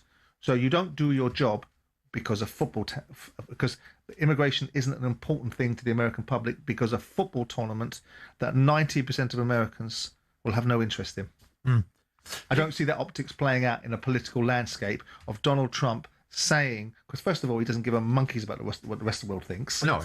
He's all about what he agreed on that. And that's fine, and we can disagree whether that's right or wrong. I think a little bit more of that in our country about what we should be doing for ourselves rather than what other people. You were doing well. I think so. I think so. I think there's something to be said for supporting your own country and making your own country first. In this instance, why would he? What possible gain? What possible benefit would his particular motivations have for acquiescing to a demand that has very little to do with FIFA? I agree with you, but it's what it might come to. Obviously, if ICE are on duty outside a particular fixture in a particular city and that becomes known, thereafter, protests by and large take place. Don't protest them. That is not, but they will, that because they believe very fervently in it. I get that it's a wrong tactic that Trump and his ICE people are doing. But if they do protest, what that might lead to is what Infantino is driving at. This image is not what you, me, or anybody else wants to see Donald in a World Cup. Infantino certainly doesn't want to see it at his tournament. Trump shouldn't want to see it in his own country as it hosts the tournament. It's what it might rise, because undoubtedly, Simon, I'm not telling you anything you don't know, feelings are running very, very high about how these ICE enforcement officers behave. So we're led to believe. And we're also led to believe that there's also a lot of people that feel equally as strongly about the value of them, and the underlying task that they're going to be undertaking, which is the reasons why this man was elected in the first place. So with that in mind, you know, if you're Trump and you're inhabiting his mindset, and it would be very difficult to do so because he's unique in his own view. Well, you don't want to go in that mindset. Well, anyway. you know, that's your view. Yeah. he won't want to be acquiescing to people. He won't want to. So what next? So I'm not going to. This is going nowhere then. So I'm not going to continue with a policy that I feel strongly about because I'm concerned there might be protests. So the next time someone doesn't like to do something, then I'll have to do that as well because I'll be concerned about what people are going to do if they don't like something. I can't see it. First of all, they don't have the juice, FIFA. They don't have the juice. What juice do they have? What do you mean? They don't have the juice. What are they going to do to Trump? We're going to do nothing. Oh, they've got nothing to offer thereafter. They've got no juice. What are they going to do? Take the tournament away from him? Yeah. No. We'll see what develops. I mean, I hope nothing develops, obviously. I mean, if you're going As a peace-loving individual, I hope nothing develops. But if a football fan was to lose his life because of some protest regarding the positioning of ICE agents during the tournament, then there'll be plenty to say about it. Isn't it wonderful that the likelihood of ICE being involved at a football stadium was probably a little bit more distinct than perhaps we've seen in previous environments? Yeah. But also, the optics of how visible they're going to be are going to be very, very, very explicit. So if people are concerned about the way that ICE behave and have done nothing themselves to put themselves in the way of any kind of jeopardy, and nobody wants people to be killed, at least of all by the security forces of their own country. Right. But there is a balance between perhaps you shouldn't challenge authority and you don't put yourself in the way of danger at times. But the fact is, if you've got one of the most visible tournaments in the world, I would imagine that it's highly unlikely that any ICE officers are going to step across the line and do something that's inappropriate rather than what they were supposed to be doing in the first place. And if anyone's got any problems with illegal aliens being in America, then perhaps they shouldn't have elected Donald Trump, because part of his shtick was, I'm going to rid America of the millions and millions and millions of illegal aliens in our country that are causing lots of problems. I suppose if FIFA couldn't force change on Qatar, should they even be doing it or trying to do it in America? Well, that's why I say they haven't got any juice. I just think it's noise for noise sake. I mean, if you're going to be able to get somebody to do something, it's because you've got something in return to take from them. Yeah. What has he got to take from him? Nothing. Best wishes. We shall see how it goes with FIFA trying to tell President Trump, stand ICE agents down during the World Cup, would you? Do me a favour. It's 11:30 and we're coming to you live on talkSPORT with Selco, where the trade goes.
Wow. Well, just when Liverpool fans were in a state of depression somewhat after going out of the Champions League last night, the news has got even worse in the last 10 to 15 minutes, because it's our understanding here at talkSPORT, Hugo Ekitike faces 9 months out. He ruptured his Achilles tendon in the game last night against PSG at Anfield. He will now also miss the World Cup. So Ekitike is out. All of a sudden, there's a lot more emphasis going forward on Alexander Isak. And of course, bear in mind, Mo Salah is going at the end of the season as well. So it adds up to an awful lot of recalculation for the people running the club and for Arne Slot. Arne Slot coming in for it a bit as well. Simon and Danny alongside me this morning. Many messages coming in. We're going to take your calls, 03717 223344 from 10:30 onwards. But there is one message, and it's not all that complimentary to Arne. Let's not use this half-good performance to gloss over the fact that Slot has turned a very good Liverpool squad into one of our poorest teams in many years. Slot's signings have been a disaster, and our whole season was thrown off course by the insane chasing to sign Isak, an injury-prone, overrated average striker, when we were desperate for a defender. That's a Liverpool fan, Danny, who is laying it on thick this morning. Has he got a point? Well, the thing is, Isak has struggled with injuries over the years. He only had one real full season for Newcastle where it wasn't interrupted by injury, but his quality is obvious. Mikel Arteta wants his Arsenal players to build on their Champions League semi-final qualification and get some momentum for the run-in. talkSPORT's Ali McCoist has given his verdict on last night's goalless draw against Sporting. Mikel Arteta will say, job done, we're in the final, get the players, sit them down. They will not be watching any highlights of that game last night, get in their ice baths, prepare for a outrageously big game on Sunday. Well, Arsenal go to Man City with the Premier League title on the line. Now, Champions League wins are good, but how do they compare to getting 3 points in the Championship? I remember we beat Blackburn twice in Burnley. For nobody in this room, you will actually want to compare it with the game today, but it was amazing. Vincent Kompany is buzzing to beat Real Madrid 6-4 over 2 legs. His Bayern Munich side face PSG in the semis. Elsewhere, Sergio Garcia says he's heard nothing about the Saudis pulling the plug on LIV Golf. That's despite reports on the contrary. And after retiring from tennis, Jamie Murray has told us he's looking forward to spending some more time on the golf course. Especially so I can compete with Andy. He's kind of... He's right into it, isn't he? Yeah, he's right into it, yeah. I think he's basically put all his effort he did into his tennis now into his golf. Murray says it was easy to step away from tennis, having not felt himself since getting ill last summer.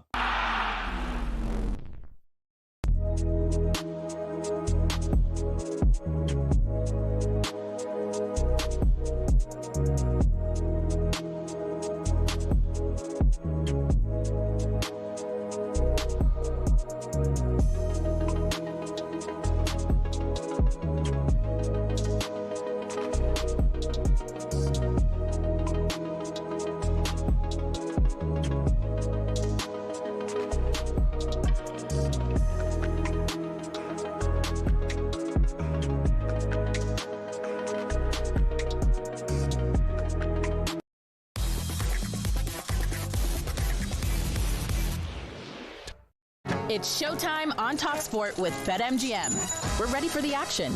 Are you? Visit betmgm.co.uk or download the app. 18+. Gambleaware.org.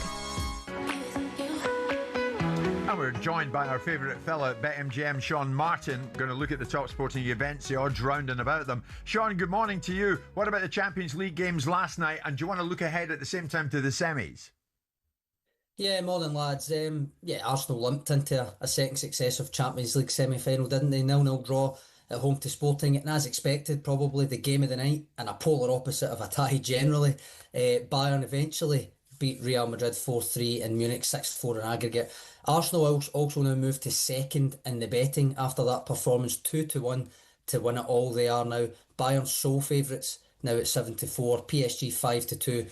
And Atletico, the rank outsiders at 15-2, though just under 2-1 for them to make the final, not to be sniffed at if Arsenal don't arrest this kind of slide in performances. But then, Sean, let me get that right. Arsenal are ahead of PSG regards the odds to win it. To win it all, yeah. Arsenal second behind Bayern. So Bayern 7-4, Arsenal 2-1, PSG 5-2, Atletico 15-2. Wow. Wow. Yeah. What do you make of that, Simon? Interesting odds to make PSG third favourites, but the bookies, despite all the protestations about Arsenal's form, they're now making them second favourites. I mean, in a 4-horse race, that's probably not unreasonable. I mean, Atletico Madrid are not in the picture, and that's, Arsenal's passageway. Yeah. I think, as much as I spent a lot of time trying to sort of diminish PSG, I think that they are the best of the lot. And I think that if they navigate Bayern Munich, which I think they will, they'll win the Champions League again. Right. Yeah. I'm inclined to agree with you. I must be honest. Okay. I mean, we do. On you go, Sean. Sorry. I was going to say we do have the semi-final kind of first leg odds here. So Arsenal obviously need to go away to Atletico in the first leg. Not a lot between the two. 7-5 Arsenal, 15-8 Atletico in the same. When you look at Bayern away to PSG in the first leg, they're 7-4 to win that first leg. PSG marginal favourites for that. Speaking to what Simon said, it's 6-5, even though in the 7 times that they've played one another in the Champions League over the past 6 years, Bayern have won 6 of them. Overall, The odds basically say it's going to be a Bayern versus Arsenal final in store. Arsenal actually beat Bayern, I think, in the league phase, and they definitely beat Atletico. I think it was 4-0 in the league phase. So they can take a bit of confidence from that if they can find their mojo again. Bayern, yes, I get the point about PSG, but Bayern, obviously, the standout club, I think it's fair to say, of the final 4-6 time European Cup winners versus one combined for the other three, albeit obviously that was that one last year with PSG. And the Germans also made almost, I think, double the amount of finals as the other three combined as well. So you've kind of already, I was going to ask you, do you agree with the Bayern-Arsenal final, or do you think Bayern are the standout team? Simon's answered that. Secondly, much closer to home though, Man City will be licking their lips for Sunday after that Arsenal performance, won't they? I would think probably, yes. And we're going to get to that. Manchester City would give everything, I would have thought, to be in the situation that Arsenal are in regards to Champions League, having said that. But Simon, I think Bayern Munich Arsenal, if that becomes the final, it's of such interest in so many different ways. You've got Eze on one side, Olise on another. You've got Harry Kane for Bayern Munich against an English club. It would be it's the stories within that are endless. Well, I think as long as we've got Arsenal in the final, I think the stories will be endless for us anyway. Yeah. Whether it's against PSG or whether it's against Bayern Munich, for us, you know, we've got our friend Nasser with his team, if they're in and defending the Champions League and getting two back-to-back tournaments, which would be remarkable overturning of the previous observations about the fact they don't have the heart to win these things, and now they're dominating Europe. Yeah. Munich will have, of course, Harry Kane, and if Harry Kane's in the mix, Tottenham might be getting relegated at that point, and he's scoring goals for Bayern Munich against Arsenal. Yes. So all of it has all these different parameters. Oh, yeah. And what would Simeone give to win this particular tournament? Yeah, yeah. Absolutely everything. One of the things that was interesting last night that was being observed by Martin and by Joe Cole was about the art of the dark arts and how Arsenal got to stop being a little bit too nice and picking players off the floor when they've kicked them up in the air. Start realising that they're going to be playing against Simeone and his little mob, and they are what they are. Exactly. What about the European Conference League tonight then, Sean? Where are you going with it? Yep, so Aston Villa odds on at 11-20 to win the second leg at home to Bologna. They've already got a 3-1 lead, of course. Same with Palace in the conference away to Fiorentina with a 3-0 lead, 6-5 to win the night. But the odds can overall suggest it's kind of job done for both. They're both 100-1 on to qualify. A bit more tricky for the tricky trees though. Nottingham Forest 1-1 from the first leg with Porto. Play them at the City Ground tonight and go in as 13-10 favourites to win in 90 minutes. Porto 9-4, so just over 2-1 for them to do the same. Forest, I did look at it, they've won just one of their last 11 competitive home games, and they are playing a Porto team top of their league, used to winning games, 8 unbeaten coming into this, including a big away win against Stuttgart in the last round. However, I did find a curious stat which kind of bodes well for the Forest fans, and that is that Porto generally don't seem to do that well in second legs. They've won only 4 of their last 22 European second legs, and of course Forest actually beat them 2-0 here in the league phase in Sean Dyche's first game. Forest favourites to qualify, just by hook or by crook to qualify from the tie at 4-6, but it could be a nervy one, and we can't actually separate them in the outright odds. They're both 6-1 to go on and win the tournament, Jim. Wow. Fantastic situation for the 3 English clubs tonight. It'd be interesting to see of Mr. Mr. Marinakis, what he thinks about the outcome between the importance of winning this European game against staying in the Premier League. Because, you know, he's made a big song and dance about wanting to be successful at Nottingham Forest. Success wouldn't look like winning Europa League and getting relegated. Yeah, I think Pereira suggested before the last round that Marinakis would definitely prioritise staying in the Premier League. So he should, because that's where it's all at, isn't it? Yeah. There's no nobility. Ask Wigan about winning a cup and finding themselves in a division where no one's really that interested. Yeah, but he also wants them to win the Europa League as well. Yeah. Just while you're at it, win everything. But if be a good lad. If one goes against the other, then it'd be interesting to see how you know, they've got games coming up. They've got opportunities. Spurs are playing on the weekend. They're playing against Brighton. People can bury Spurs now. If West Ham go and beat Palace on Monday and Forest, whoever they're playing on the weekend, get a job, they're going to bury Spurs if Spurs lose to Brighton. Spurs are going to be digging themselves out with nowhere to dig. And they're going to be 5 points, 6 points behind teams with 4 or 5 games to go. They're not going to get out. That's right. So it's a real opportunity for Forest to cement it the same way it is for West Ham. Night 11, Rotterdam, the Premier League dart, Sean. Yeah, I was just going to say it's Burnley at home. I think Forest have got to the weekend, so it's a very winnable game. So get your point. Night 11, and it is in Rotterdam, so an earlier than usual start. First game just after 6 p.m, guys. There's not one but 2 home players tonight. No Dutch players actually won the night in Rotterdam since the format changed in 2022. But Michael van Gerwen and Jan van Veen in opposite halves of the draw, so kind of double the chance that ends this year.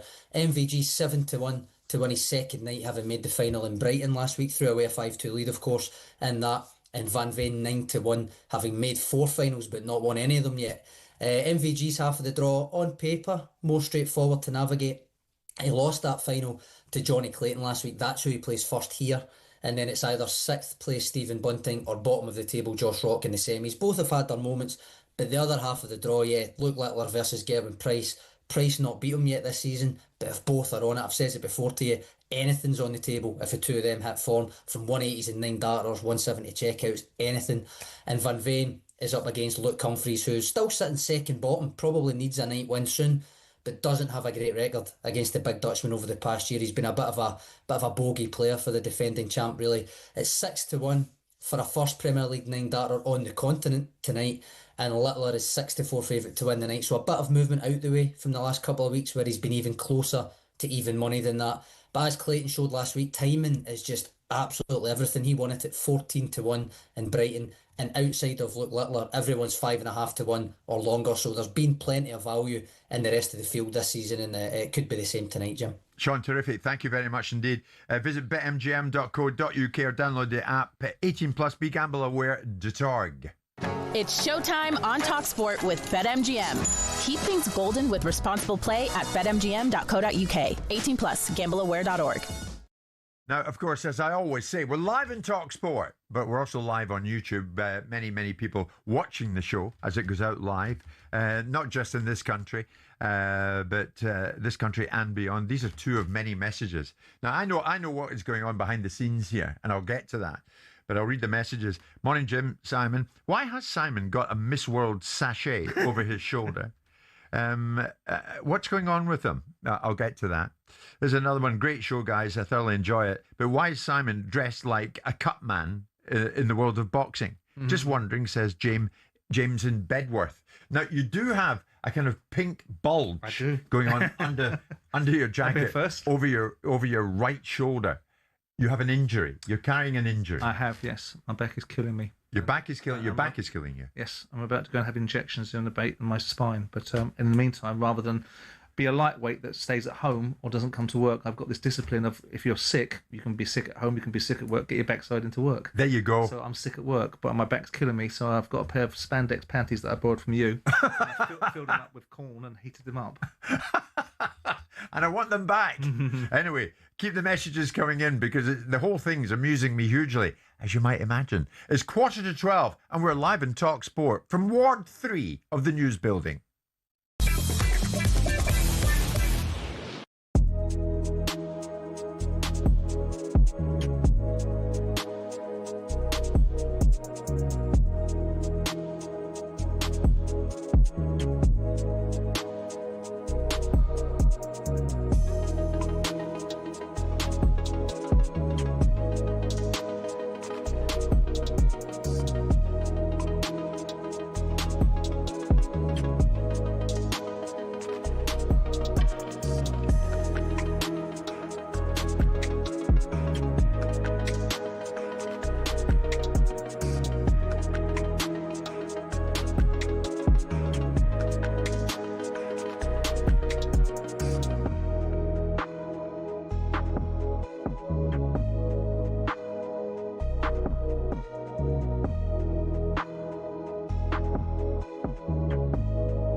Honestly, what's happened, mate? What's happened? You lot are finding new ways to disgrace yourselves.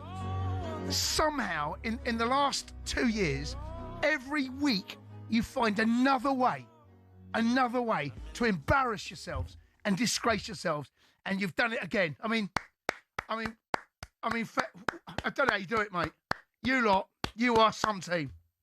Every week it's the same thing, yet it gets worse. It's worse and worse and worse and worse. I don't know what you want to say, mate. What do you want from me? What do you want from me? I want to see you lot try and pull yourself away from the championship. Now, what you do? You know what you're doing? You want to go there. Here's what I'm saying now. What do you mean? It's at the end of the night, right? You know, the end of the night when everyone's gone out and loads of beers. Terrible analogy. At the end of the night, you say to your mates, I'm not having a kebab on the way home. Right? That's what you say, right? I don't want a kebab. Right? I don't want to disgrace myself. Mate, you want kebab. You are that kebab team. Yeah. Every single week.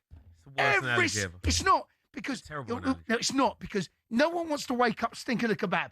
And you lot stink a kebab. Yeah.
Boxing update on talkSPORT with DAZN, the global home of boxing. Sign up now at dazn.com/boxing. Now, we're going to be talking boxing from 12 onwards with Spencer, but get ready for back-to-back boxing this weekend on DAZN. This Friday, rivalry reignites as Nathaniel Collins and Cristobal Laurenti meet again after the controversial draw in Scotland. And then on Saturday, it's showtime. Ben Whittaker looks to light it up in Liverpool. He faces Brian Suarez. The Argentinian promises to bring real heat and be Whittaker's toughest test to date. Adding even more firepower to the night, in the undercard stacked by Molly McCann and Leo Atang, all in action. Join at DAZN Ultimate right now. Get 12 plus pay-per-views a year, including Fabio Wardley against Daniel Dubois at no extra cost. I was going up there for that fight. I was good. On this weekend, it was Callum Smith versus Dave Morrell, wasn't it? Right. I was really looking forward to that. It was going to be a great fight, but Callum broke his rib, didn't he? Oh, of course. So he's also injured, like you. Yes, but he's got, he's a real injury, isn't he? He's got a broken rib. I've got a bad back. Yeah, but I would have thought you wanted to see Whittaker anyway, wouldn't you? Particularly, not make the journey for that. No, not at this stage. I think Ben will just keep on marching through these sort of levels. Yeah, I want to see him. I'll watch him on television. I'm not going to travel up to Liverpool to watch it, but I will watch him with interest. But I think when Ben Whittaker starts going up against real, significant, challenging opposition that isn't part of building him, is part of testing him, really testing him, then it becomes more interesting, I think. Spencer's on the way from 12 noon. A couple of things I want to throw at you, Simon. 5:30 kickoff Saturday. Tottenham Hotspur against Brighton. 18th placed Tottenham Hotspur, very much down there and scrapping in the relegation zone. Tottenham fans reportedly have called off plans for another pre-match parade to welcome the team bus before Saturday's home game against Brighton. Last time, didn't it? Well, yeah, this is all to show a bit of passion and fervour. We're right behind the team, etc., etc. But apparently they're calling it off. A statement by the organisers of Show Up, Sing Up, Stay Up campaign said they were disappointed at calling it off, but they support whatever Roberto De Zerbi sees fit in order for his players to have the best possible preparation. Apparently, De Zerbi decided his players will arrive at the stadium earlier and not by coach so that they avoid fans lining the pitch, as we saw pre the Nottingham Forest game. Is he right, De Zerbi, do you think? Is he taking the temperature down a bit? Well, I assume he's got method to his madness. I mean, ultimately, the last time they did the show up, stand up, or whatever it was, didn't work so well, did it? They got beat 3-0 by Nottingham Forest. So I'm not so sure it's been proven to be something that has a proof of concept behind it. Yeah. The fans will be behind the players inside the stadium. Now, bless their little cotton socks. Maybe they don't need to be told how important it is to the fans, because it's only important to them, isn't it? Maybe that's part of the thinking. But De Zerbi is obviously trying to manage the game with the best intentions of making it as normal as possible, not heighten the expectation upon the players. Any more than the circumstances already will. They'll be well aware of the social media reactions. They'll be well aware of the linear broadcasters and all their opinions about it, and they're well aware of the responsibility. They haven't shown it this far this season, but they don't need it to be crystallised anymore. He clearly thinks, ironically, given that he's such a combustible character himself, he clearly thinks that the best way to perhaps manage this is to try and take it down a notch without making it all about hysteria outside the stadium and wasting unnecessary energy and getting people over anxious. He wants to prepare them the way he wants to prepare them. It worked for Everton years ago, I remember. And that's fine. But De Zerbi's different. Yeah. And yes, it may well have done. But it didn't work for Tottenham when they called upon their fans, or when the fans called upon themselves in the last game against Forest. And I think that De Zerbi's got to be given all of the tools that he thinks are the ones that he needs. And one of them must be how he sees fit to govern his players. And if he wants to prepare them on a Saturday or whenever they're playing at a certain time, without all the hullabaloo of the hysteria of smoke cannons and people getting hysterical and really calling upon them and getting fervent, as much as you want that, get it in the stadium, get it behind the team in during the match, and if anything happens in the game that's against you, make sure that the fans stay strong. There's no mass migrations out of the stadium. If Spurs are losing, there's no groaning and moaning about the misplaced passes. It's 100% trying to get this disparate bunch of layabouts somewhere across the line and keeping inside the Premier League for the benefit of the fans, not for the players, because the players deserve what they get. What I would say is, on the same day, the much beleaguered Sheffield Wednesday take on Charlton in the Championship. And if you're a Sheffield Wednesday fan, good God, your mood probably can't get much worse, can it? Right down, played 42 games, won 1 on -4 points. I mean, it's been an absolute horror show. And now the man who wants to rescue Sheffield Wednesday, the American businessman David Storch, is saying he's been informed that a 15-point penalty is set to be imposed at the start of next season. And of course, this is all to do with Daifon Chansiri, who's still in place, isn't it? It's all to do with the governance of the EFL as well. I mean, everyone knows that administration can't be a benefit to clubs. But when you've been depleted, demoralised and debilitated, you ain't got much left, right? So you're building up from the bottom. It's small-minded football clubs that would rather an owner get a safety net. The way it is structured is, unless you pay 25p in the pound to unsecured creditors, then you will get a 15-point penalty in the season following. I've got no issue with 25p in the pound being paid to unsecured creditors like the cook, the candlestick maker, the baker, St John's Ambulance, and all those sort of people, because they aren't culpable for the outcome. Right. An owner, like myself, who had to take it in my situation, you don't get a safety net. You don't get a safety net in other industry. Why do you get a safety net in football? Because football governance tells you. And the reasons why football governance tells you is because this bunch of small-minded little nitwits in the EFL turn around and go, well, they're going to get an advantage. Oh, so you'd rather take 20-odd million quid out of football and give it to someone that ruined a football club as some degree of consequence, rather than accepting that a football club has already been ruined, accepting the fact that it's already massively disadvantaged and debilitated by the administration, and allowing the club to go about its business with some degree of control over it without it being allowed to spend money like drunken sailors. And also perhaps a progressive tax that comes in which says, if you go back into administration, 10% of the proceeds of the football club go towards the pyramid. Those sort of things might be a bit of progressive thinking, but I can just see him in the Football League meeting. We're not having that. They can't get an advantage. We're not having that. So here we are now with the Football League not having the balls, with due respect to Rick Parry and to Trevor, to turn around and say, well, actually, it's not a rule, it's guidance.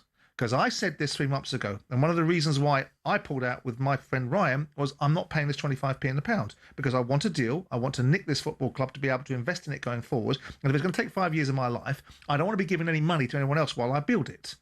So the EFL were, we're not going to do that. And then there was a rumour about Nick DeMarco representing Chansiri and being heavy-handed in what Chansiri thought he was entitled to. Chansiri was just playing the rules, the hands that have been dealt him. Chansiri could waive what he's due, couldn't he? He's got no love for Sheffield Wednesday. He's done 250 million in cold blood. You did? Well, I didn't particularly enjoy it either. And that was Parish taking You didn't take a dime out of the football club? No, but I took a different view at the time. But Chansiri is, I mean, I was a Crystal Palace fan. I took my medicine. I didn't deserve the medicine, and Parish and these guys had it on their toes. But that was the time, and that was the circumstance. In this instance, Chansiri doesn't have to live in this country anymore, doesn't support Sheffield Wednesday, done £250 million in cold blood, and he wants 25, 30 million quid back, or whatever it is. These guys should be putting the EFL's feet to the sword, or feet to the fire, and saying, come on now, this is guidance, not a rule, and having a real dance with it. But they won't, because the administrator will be caught in this position. The independent regulator is going to add no value to this whatsoever, because the independent regulator should be saying, this is flawed. Why should money be going out of the game? Yeah. We want more money in the game, not more money going out of the game to somebody that ruined the football club. So they're doing exactly what I told you would happen. Yeah. Everybody landed in this space. I was the first one to say it 5 months ago when I was involved with potentially buying the football club, was I'm not paying 25p in the pound. Yeah. And here we are with everybody else saying the same thing. Yeah. Mike won't do it. If Mike Ashley was involved, he won't do it. He won't pay 25p in the pound to Chansiri. Right. Other people won't do it. This fella Storch, that seems to want to spend his entire time glad handing Sheffield Wednesday fans, won't do it either. Right. So what should the EFL do? They should be able to suggest that this is guidance, that there's always a precedent. It happened to Derby, but it's still guidance. My view is the rules are wrong. They should be dramatically changed, and it shouldn't be just a case of that the football club that comes out of administration can all of a sudden be a phoenix, because that is unfair. Yeah. But the argument that somehow they're advantaged, if you look at this, I bought a club out of administration. If you look at the state of them, they are carcasses. They normally don't have any facilities. They normally don't have a playing squad. They've normally lost all their assets. So you're already into rebuild mode, but that's not good enough. You have to be completely and utterly under the heel of everyone else in the football league. Otherwise, they're not happy, and it's an advantage to you. I might well bring that up when I see Trevor or Rick at the EFL Awards on Sunday night right here in London. You bet I will. 12 noon.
Victor Gyökeres, a goal-scoring machine in Portugal. Where's he fitting in at Arsenal? Well, I will say that the characteristics of Gyökeres in Portugal was very difficult to the Portuguese defenders. You know, Portuguese defenders are more technical. They are not so physical, so strong. They are strong and physical, of course, but not like in England. And the way that Sporting play, he was unbelievable. It was unbelievable because he used too much the deep. I play against them. We block them, but we block them with, especially with our right back, because the movements in Sporting is 90% of the movements was center left. So we block with the right. Our right back was waiting for him all the time, so he felt a lot of problems. Right. But what is the difference? That if he found a different football, he was here also in Coventry, but it was a championship is different. Yeah. In the Premier League, found a different football with a strong and with pace central backs. So with this kind of characteristics, it was more difficult to him to put the best of him.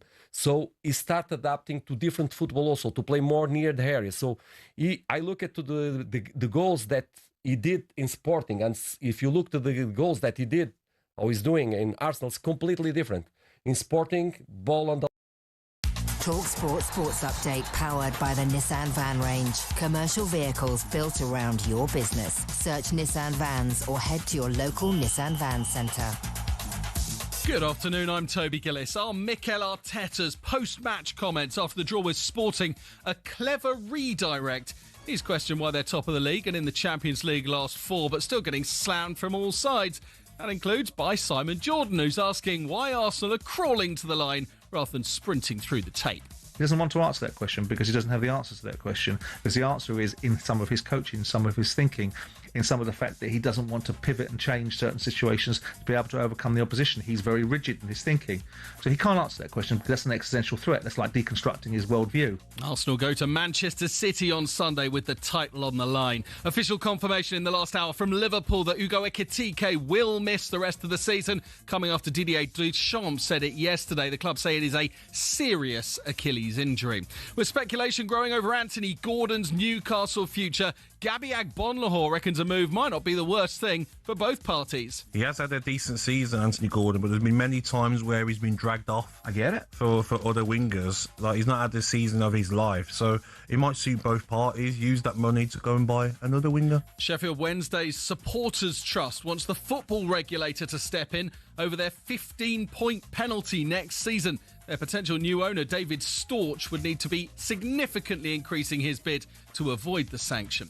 It's understood LIV Golf's chief executive Scott O'Neill has emailed staff saying they intend to continue uninterrupted and at full throttle, in spite of reports Saudi's public investment fund are about to pull the plug on its funding. Despite the reassurance, talkSPORT's Rupert Bell thinks these are worrying times for its members. What do you do with those players? You know, they're ostracised. I think it is going to be a complicated one to unravel. But the DP World Tour, I can still see Saudi Arabia supporting the DP World Tour. We've got more at talksport.com. talkSPORT News. The Keir Starmer tells tech firms things can't go on like this when it comes to protecting kids online, and EasyJet prices might go up because of rising fuel prices. Sinead's back at past. talkSPORT weather with QuickFit. We now take American Express. More flexibility, same expert service. QuickFit. Drive away happy every time. If you're in the dry now, expect cloud and rain coming in from the southwest. Clearer later for all but the north.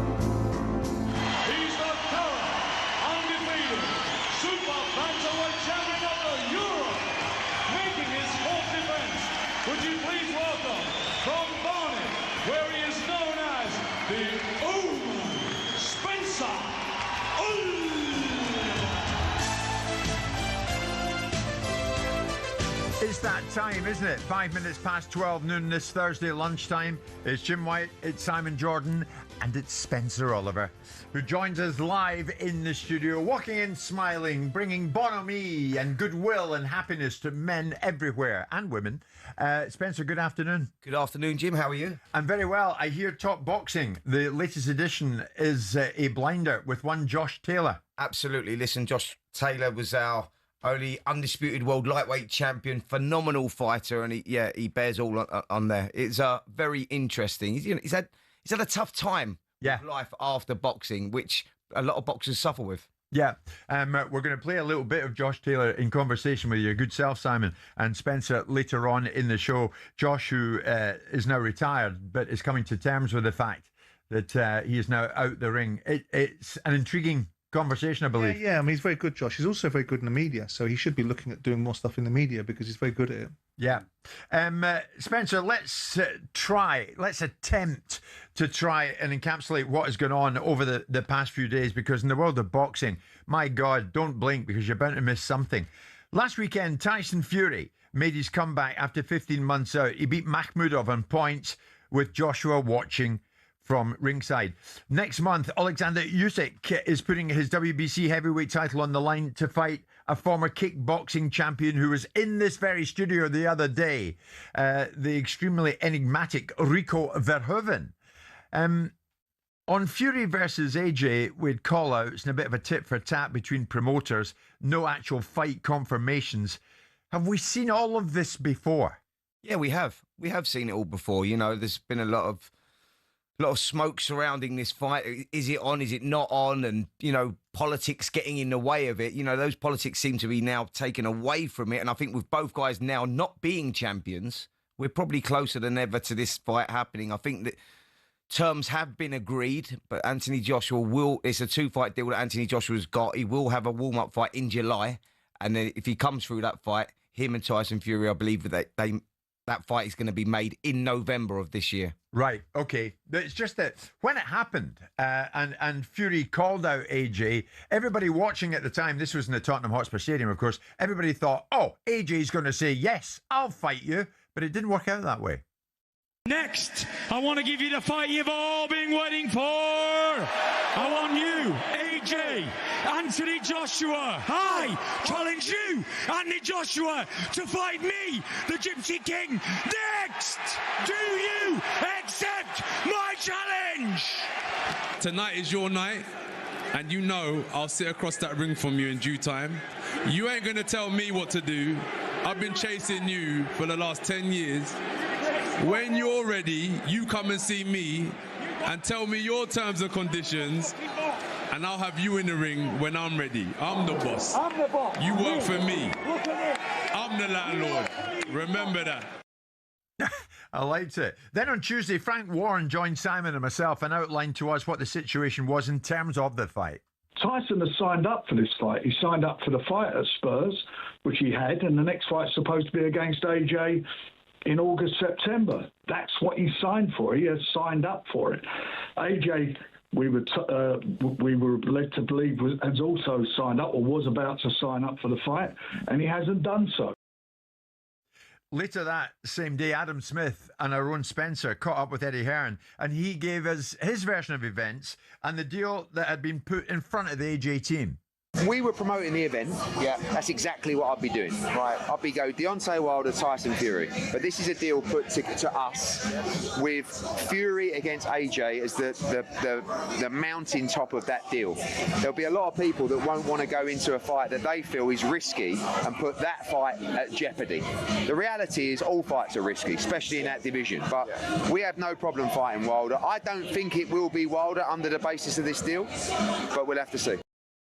So, Simon, the talk now that Wilder is going to be a warm-up fight for AJ if Eddie had his way, and then AJ comes through that, and then it's on to Fury. It's the most money, isn't it? Those are the names that will create the most money, and that's what they're in the business of now.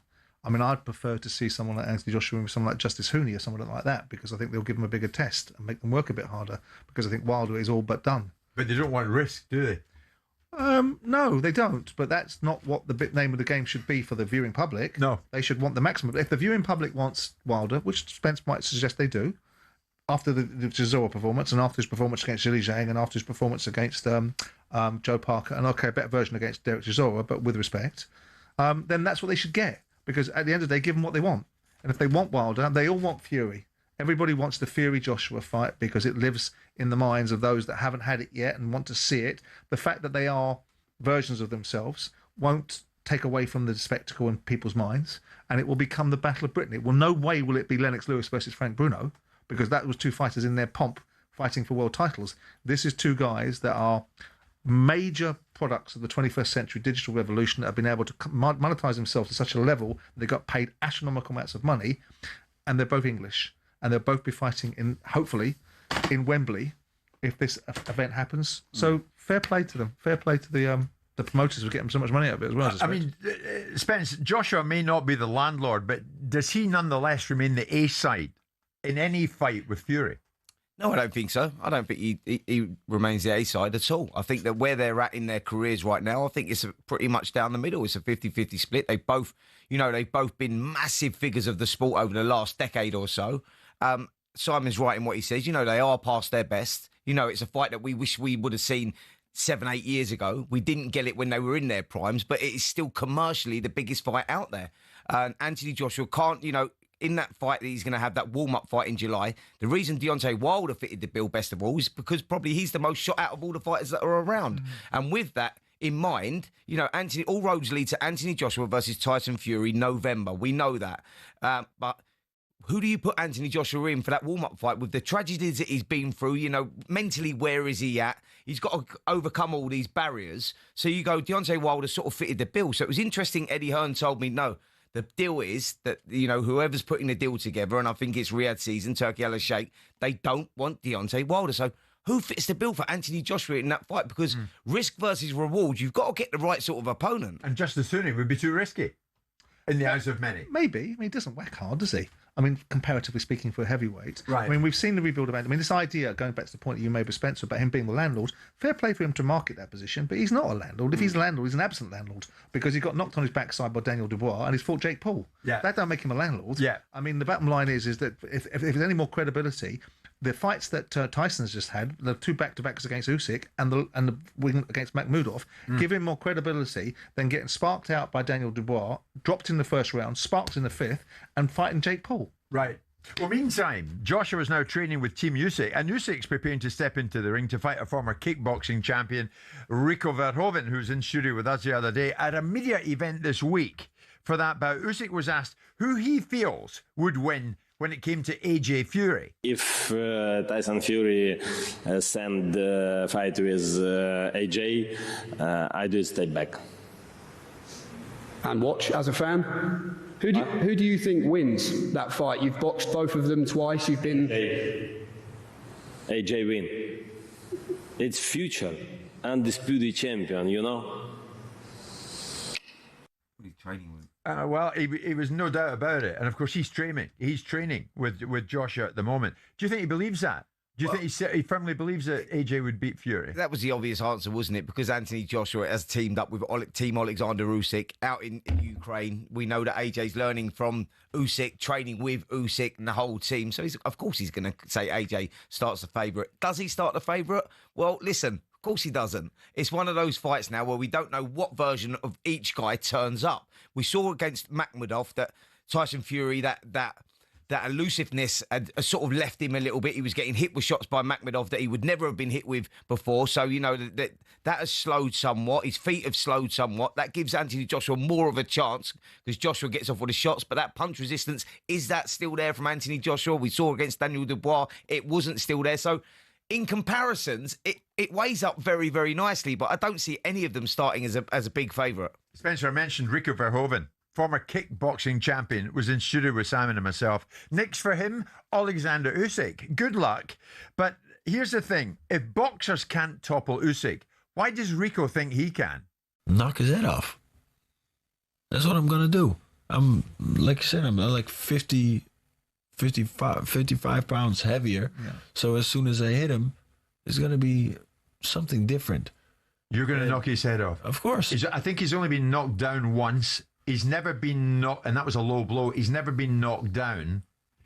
You're going to have to go some, Rico. Oh, what an opportunity I have here. I'm going to shock the world in front of the pyramids in this crazy scene. It's like, oh my God, I love it. That's why I'm so excited. And then somebody else said, well, forget that. Rico's going to get ironed out. What is going to happen? Well, on paper, Rico should get ironed out, shouldn't he? Because we're talking about not just the best of our generation, but one of the best of all time in Alexander Usyk. But Rico Verhoeven, I love him, by the way. I think he's a great character. We was at the press conference with him. You know, he knows what he's going into. He sees it as a huge opportunity. He's dominated his sport for the last 10 years. He's the king of his sport.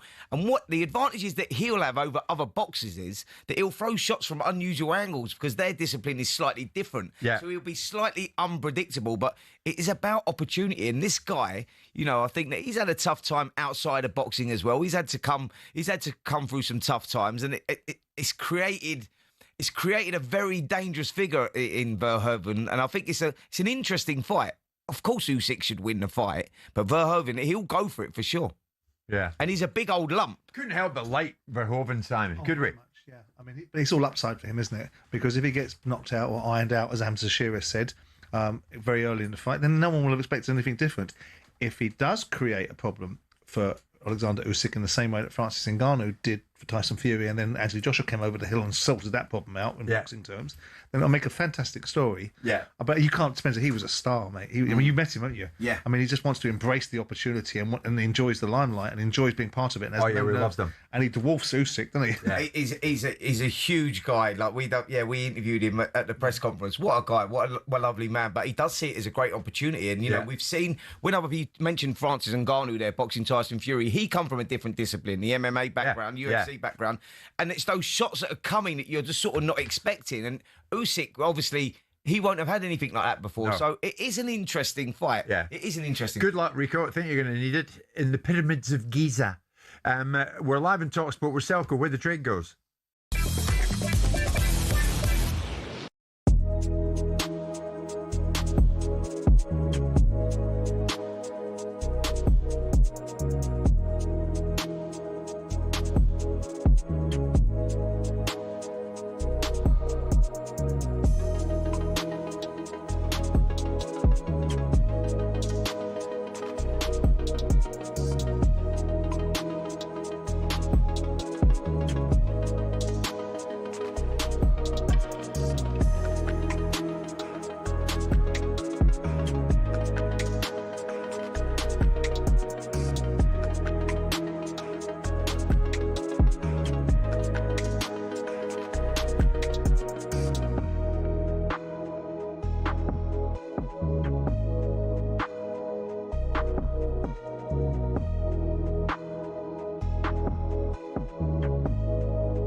And Tyson Fury, along with Mr. Warren alongside him in the ring, had a look at Anthony Joshua sitting ringside. And Fury honed in on Joshua and said, okay, how about it? Next, I want to give you the fight you've all been waiting for. I want you, AJ, Anthony Joshua. Let's give the fight fans what they want. The Battle of Britain. And here's my challenge. I challenge you, Anthony Joshua, to fight me, the Gypsy King, next. Do you accept my challenge? Tonight is your night, and you know I'll sit across that ring from you in due time. You ain't gonna tell me what to do. I've been chasing you for the last 10 years. When you're ready, you come and see me and tell me your terms and conditions, and I'll have you in the ring when I'm ready. I'm the boss. You work for me. I'm the landlord. Remember that. I'm the landlord. You work for me. Now, I've got to say, Simon, I thought AJ handled that brilliantly. Yeah, to a point. I think he's absolutely right to not to allow the whip hand to be Tyson Fury's, because Tyson's all pumped up after being back in the ring and having just won a fight. The flip side of it is I don't think Anthony Joshua is the landlord. I don't think coming after getting ironed out by Daniel Dubois puts you in the box seat. You are both the biggest names in British boxing over the last decade.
Boxing Update on talkSPORT with DAZN, the global home of boxing. Sign up now at dazn.com/boxing.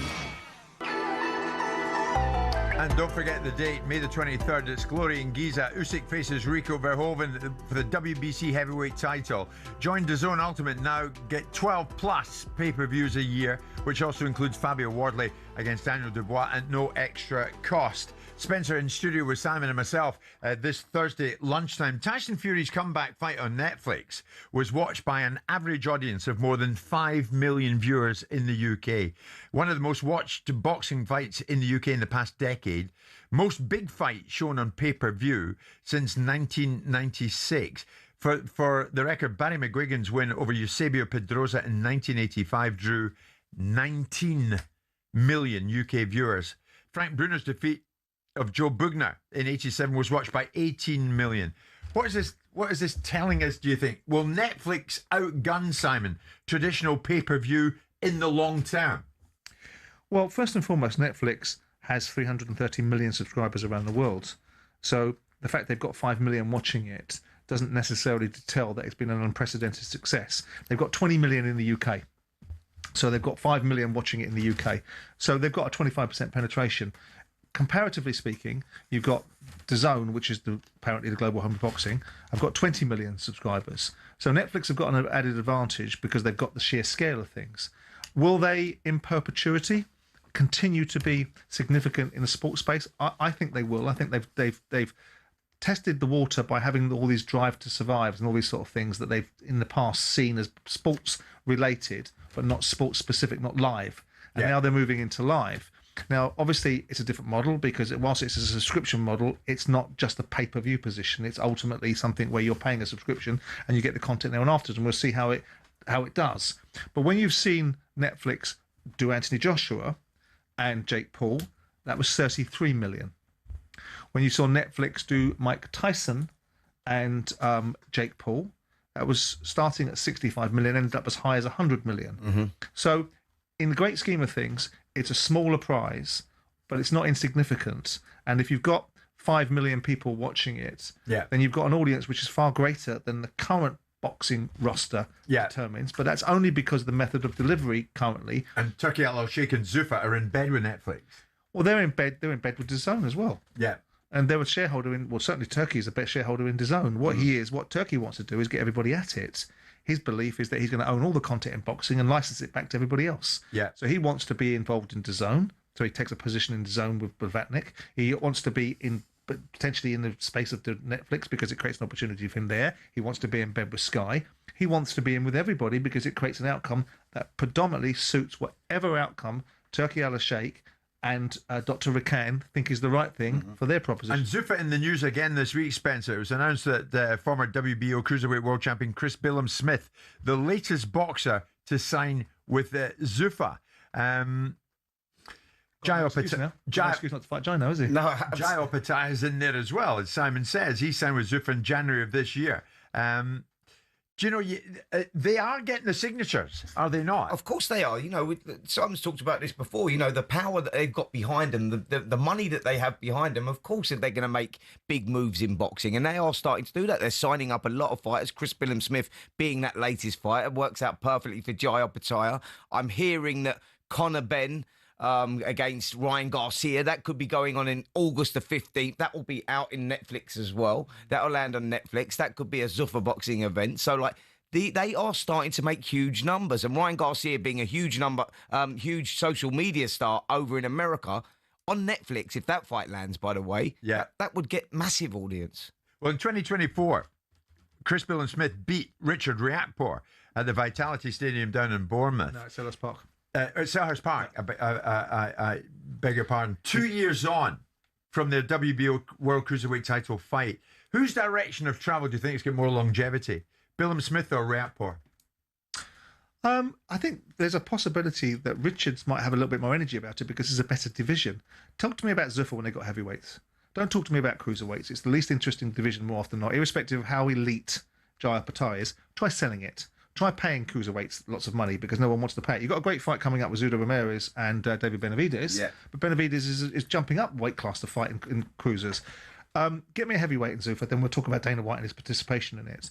But insofar as Chris Billam-Smith is concerned, Chris has an opportunity if he's in Zuffa's camp now to fight Jar Pattaya. Jar Pattaya sat in the studio with me and Spencer saying he only wants £1 million. The fight's only worth £1 million. Have the lot. Right. And Chris still didn't take the fight, apparently. If you're talking about longevity between those two as well, with, you know, I think with Chris Billam-Smith still campaigning down at cruiserweight, you know, they're running out of people down at cruiserweight. Take Jaya Pattaya and Ramirez out of that equation, the names have all moved up. You know, Richard Riakporhe now moved up to heavyweight, had 3 fights last time, winning the British title against Jamie TKV. But Fidel comes up into the mix. Fidel comes up as well, into the mix as well. But what I'm saying is there's lack of stars down there at that. Richard Riakporhe, the longevity will be of Richard Riakporhe because I think he's established himself as a danger in the heavyweight division.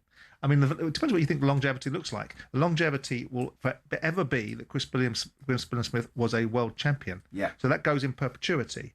Now, going forward, if Richard Riakporhe does not capitalise on the performance he put in against Jamie TKV and doesn't win the next fight or doesn't win it commensurate in a significant fashion, then there's longevity for longevity's sake. He's 36 years of age. Yeah. Richard's won a British title. He's been at world level inside cruiserweights and didn't deliver on the night when he had an opportunity. So the longevity will be as good as Richard's next performance. If he does well, then he's got some length, hasn't he? The next performance could be someone, Jim, like Justice Hooney. Right. And that puts him into that world stage then, and he has to come through Or Johnny that. Fisher. Yeah.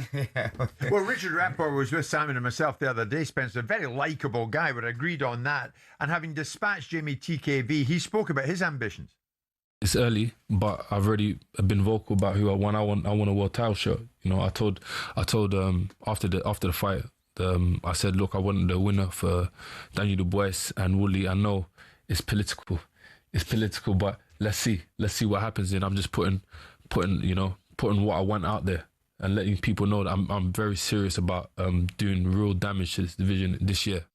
How far does he go in the heavyweight division? Listen, I think he's established himself as a danger to the division for sure. I mean, it's hard to say because we're talking about levels here. Jamie TKV is British level. There is steps up to the game. Like Justice Hooney's a good step because he's sort of like the gatekeeper before that world class, the world fringe contenders. You move into that, and then obviously, you know, we're flying at the moment with Daniel Dubois, the Fabio Wardley. We've got some Moses Atama. We've got good fighters there, but he could be a problem, Richard Riakporhe. That is for sure. I mean, we'll only find that out when he steps up, but he's done nothing wrong so far. Yeah, I like the way he says Daniel Dubois or Daniel Dubois. It's 12:30. We're live on talkSPORT with Selco, where the trade goes.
Tottenham Hotspur, this mighty club with a phenomenal stadium, we all know that, of course, are looking at heading to Sheffield United, with all due respect, Birmingham, Swansea, Preston, Stoke next season. Is that what's going to happen? Graham's a big Tottenham fan and joins us live. Graham, good morning. Is that what's going to happen? I'm sorry to say, I think at the minute, I think it has to be. We'd have to be completely blindsided, I feel, to think anything else. I said in amongst group chats with friends that the moment we slip into that bottom three, I don't see us getting out of it. And I think it's got nothing to do, and this alludes to a point that Simon made, I feel, maybe 10 minutes ago, about not necessarily having that quality, because it's clear that the quality hasn't been there this season. It's about having the fight and the mentality to actually pull yourself together, earn the money that you're being paid, and get yourself out of this and restore some sort of reputation that this football club has got. Unfortunately, I feel for us at the minute, we have too many players that have completely checked out. when the going got tough in and around January, February time, when you actually sat there and thought, we're in a bit of bother here, agents started appearing. Suddenly we've got Van der Ven doing interviews with his dad. And straight away you look at that and go, they're angling for moves already. We've got Paulina, who's on loan, who I actually really like, and I feel he's probably the closest one we've got to someone that's willing to stand up and fight and knows what it takes to try and win games of football. But when you look at, we've put up with Mr. Tickle in goal for most of the season. He's come out and started flirting back with Italy again.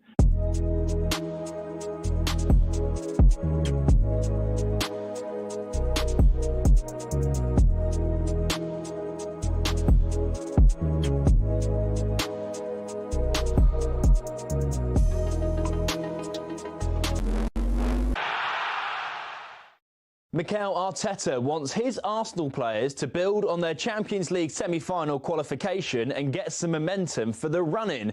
talkSPORT's Ali McCoist has given his verdict on last night's goalless draw against Sporting. Mikel Arteta will say, job done, we're in the final, get the players, sit them down. They will not be watching any highlights of that game last night, get in their ice baths, prepare for a outrageously big game on Sunday. Well, Arsenal go to Man City with the Premier League title on the line. Now, Champions League wins are good, but how do they compare to getting 3 points in the Championship? I remember we beat Blackburn twice in Burnley. For nobody in this room, you will actually want to compare it with the game today, but it was amazing. Vincent Kompany is buzzing to beat Real Madrid 6-4 over 2 legs. His Bayern Munich side face PSG in the semis. Elsewhere, Sergio Garcia says he's heard nothing about the Saudis pulling the plug on LIV Golf. That's despite reports on the contrary. And after retiring from tennis, Jamie Murray has told us he's looking forward to spending some more time on the golf course. Especially so I can compete with Andy. He's kind of... He's right into it, isn't he? Yeah, he's right into it, yeah. I think he's basically put all his effort he did into his tennis now into his golf. Murray says it was easy to step away from tennis, having not felt himself since getting ill last summer.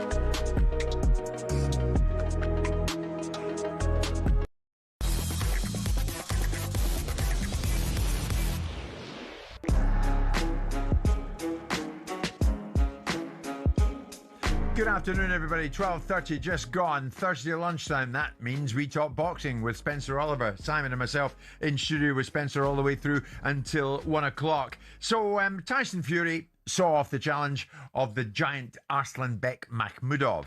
He was dispatched, and now Tyson made no bones about it. He wants to fight Anthony Joshua next. Joshua's maybe not so ready to fight Tyson Fury at this stage. Someone who had 2 fighters on the Fury-Makhmudov bill is top boxing trainer Joe Gallagher. And Joe joins us live on the show this lunchtime.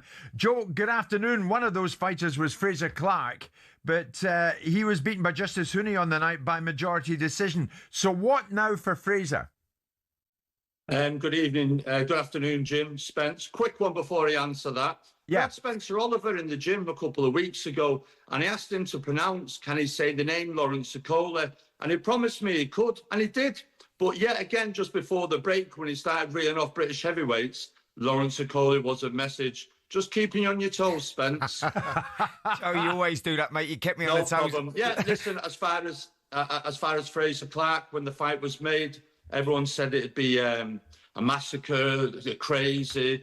Listen, Fraser's at the point of his career, coming off a British title loss. Yeah, we could have had a warm-up, yeah, and then into a fight. But we're at 34 years of age. Let's just get in and fight. Justice Hooney, who was beating Fabio Wardley hands down, and only for Fabio nailing him, would have won that fight.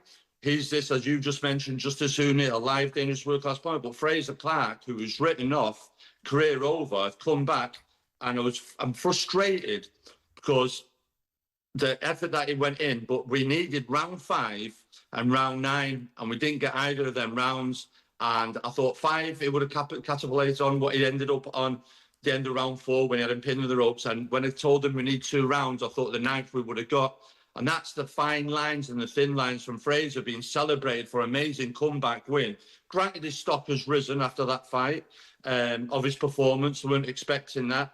And we'd most would love a Hooney rematch, or we most probably want to fight. I did say to Fraser already, say like your Otto Wildings, somebody like that. That's where we want to be at. Joe, reflecting back on that performance, do you feel that there's still more to come from Fraser Clark? Because I thought it was an improvement, mate. You know what? I think we did see improvements. To push Justice Hooney to a majority decision was not the result that you wanted, but we saw improvements. And can we get more from him? 100%. You've seen when he was up in the gym, Spence, the work he was putting in. I did say a couple of lads in the gym. It's like a child. Some children can do the times tables at the first go, second attempt. Some take 5, 6, 7. And Fraser isn't 5, 6, 7, but he's in that in between. I just thought the penny had dropped, the shots were executing, the distance, the whole game plan. I just thought, if we just carry on another week or 2 of this, we've definitely got it. But we can't cry over spilled milk. But there is improvements. He dedicated himself live. He's one of the best that I've trained. He did everything that I asked for as far as in losing weight, tactics, everything else. I couldn't ask him any more, and I think he showed there the other night that he still does have something to do. And like you said there, where does it go? But if he got the nod the other night against Hooney, we'd all be talking about Fraser Clark's back. What's next for him? That's the fine margins in boxing, and that's what we have to live by. Yeah. Do you think he's enhanced his reputation, Sam? I was going to ask Joe. I mean, I'm just going to pick you up on what you said, Spencer. But we're quite happy to mention Lawrence Okoli in the same breath of Richard Riakpo, if that's what you want. Because the conversation was about Richard Riakpo. If you want to put Richard Riakpo on the same level as Lawrence Okoli, Joe, we'll do it all day if you want. But you mentioned Daniel Dubois and Fabio Wardley. Because they're fighting for a world title. No, we were talking about Richard Riakpo and who he should fight next. That's why Lawrence wasn't mentioned. But next time, what I'll do, Joe, is I'll make sure I mention him with lesser fighters than you want. Mate, right? Thank you. But going to Fraser Clark. How does it help rebuild him, Joe? I'm looking for you to educate me here. Given the fact that Fraser will have been very disappointed against his performance against Jamie TKV, and a lot of people were concerned by that performance. Obviously, we can go back as far as the Fabio Wardley situation. The fighter that went into the first fight against Fabio Wardley, that was unlucky not to win that fight and was most people's favourite to win the second fight against Wardley, doesn't look like the same fighter that's here now. And rebuilding after a loss to TKV and then losing again, how do you turn that into a positive of a rebuild for the next set of opportunities for Fraser? At the moment, after this, there's two aspects. You're dealing with the human and you're dealing with the athlete. Yeah.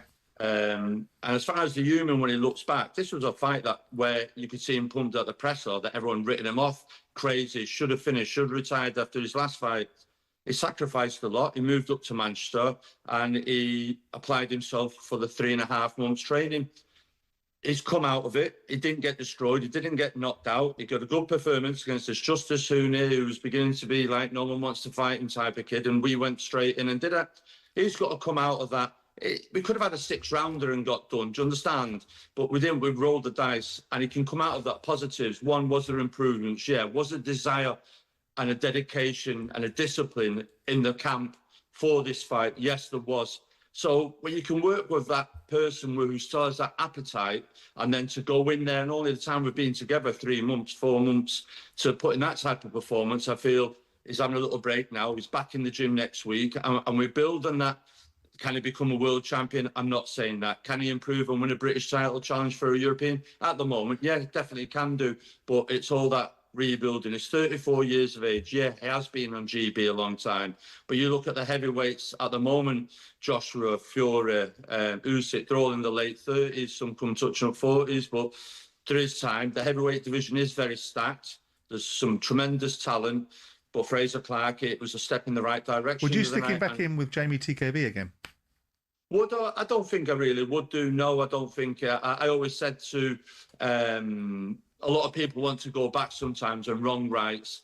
And I said to Fraser after he lost to TKV and said to me, oh, straight rematch TKV. And I said, what for? I said, Amir Khan never fought Prescott again. You don't have to go back and write things. There's just another route and another way. And this is what we did. And we look at the difference in the two performances, where his stock was after TKV to where it was now and where Jamie's is. So it's the flip of a coin, isn't it? So, Joe, what does that rebuild look like, though, for Fraser Clark? Because obviously now he's got 3 losses on his record with 9 wins, and he's sort of... Yeah, but it's the manner in the losses. I totally get that, Joe, but I'd say, is it a rolling the dice and throwing him in deep? I'm saying, so what does that rebuild look like now? Do you have to sort of roll the dice and throw him in deep and see if the sink or swim sort of situation? Where are we at with that? No, I don't think it's that. I think him hearing about this Hooning and beating Wardley has given him huge confidence to go, that Hooning wasn't that bad. I only lost by a round. Could have won it. Yeah, I'm disappointed I didn't win it. Yeah. So he realises now, no, Joe, what? I have got that skill set. I have got that capability. I have got that mentality.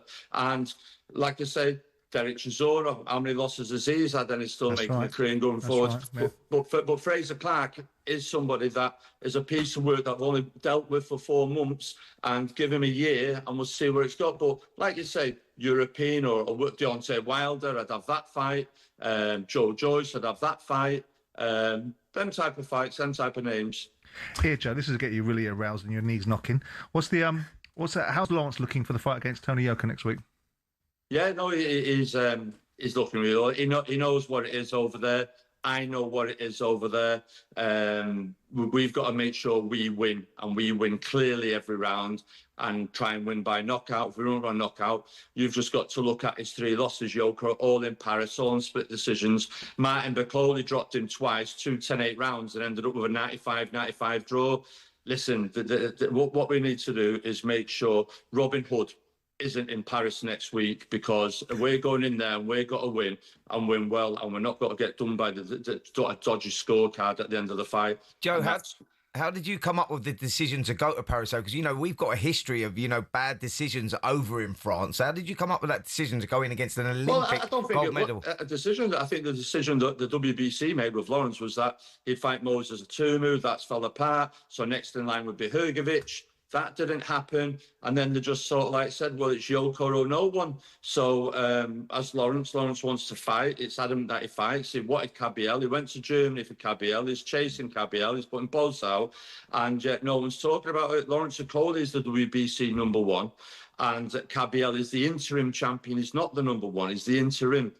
Lawrence Okoli is ranked #1, and we beat Tony Yoka. Then we want Tony Kabiel, Lawrence Okoli, and that's the fight that we want. Wow. We do understand the narrative and the picture. It'll be favourable for Tony Yoka to win, to keep the zone based in the territorial level areas in France, and the zone in Germany for Kabiel. I understand that. But we're in the Lawrence Okoli business, and we've got to get this win by any means. And Joe, if Lawrence Okoli wins and wins well, and that's obviously what we hope happens, do you think then and only then will he start getting the requisite amount of attention that he should be getting? No, maybe. We'll have to see the manner of the win. You've got to understand Tony Yoka, change trainers from Virgil Hunter. He's got Don Charles in his corner, who's a very good coach, a very good motivational person. And where most probably in the past, Yoka might have not had that little bit of grit, and Joe just thought can't be bothered no more. With Don Charles, he will have that. He will have that more bit of a backbone in him. He will have that more resilience. He knows he's at the last chance salon. He's in the arena in his hometown. There's huge pressure on him to deliver, and they'll be highly motivated. And this will be one of the best versions of Tony Yoka. There's a fear factor of Tony Yoka not wanting to be knocked out by Lawrence Okoli, but Lawrence Okoli can't rely on that. Lawrence Okoli's got to go in there and win every round and make sure there's no trickery going on the scorecards. Okay, we'll watch for that. Joe, thank you very much indeed. Plenty of mentions for Lawrence Okoli, and Joe's smiling broadly as a result of that. We're live in talkSPORT with Selco, where the trade goes.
The debate goes on. The hair pulling debate goes on because Manchester United, we now learn, plan to appeal against the red card given to Lisandro Martinez for pulling the hair of Leeds United striker Dominic Calvert-Lewin. Here's the thing, for the dismissal to be overturned, United have got to successfully argue to the FA that Paul Tierney made an error in sending Martinez off. Going to get Danny's take on this because this isn't going to finish yet, not anytime soon. Michael Carrick said this about the sending off and the incident. Shocking decision to send Leach off. It's 2 games in a row we've had decisions like that go against us, but that one I have to say was one of the worst I've seen. So you can elbow Lenny Yoro for the first goal in the side of the head, leaning arm obviously, and then you can throw your arm in Leach's face, and then as he's off balance because of that, and he half grapple and he kind of half touches the back of his ear, which then pulls the bobble out, which then leads to look like I don't even know what it looks like. It's not a pull, it's not a tug, it's not aggressive. He touches it and he gets sent off, and worst of all, he was actually sent to over.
I never miss an episode of the hugely respected Top Boxing series with Simon and Spencer Oliver.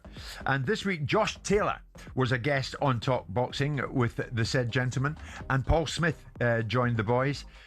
And Josh Taylor opened up about his struggles since hanging up the gloves. This was Josh. I've earned good money and I've achieved my lifetime goals beyond my wildest dreams. Yeah. So, but what am I?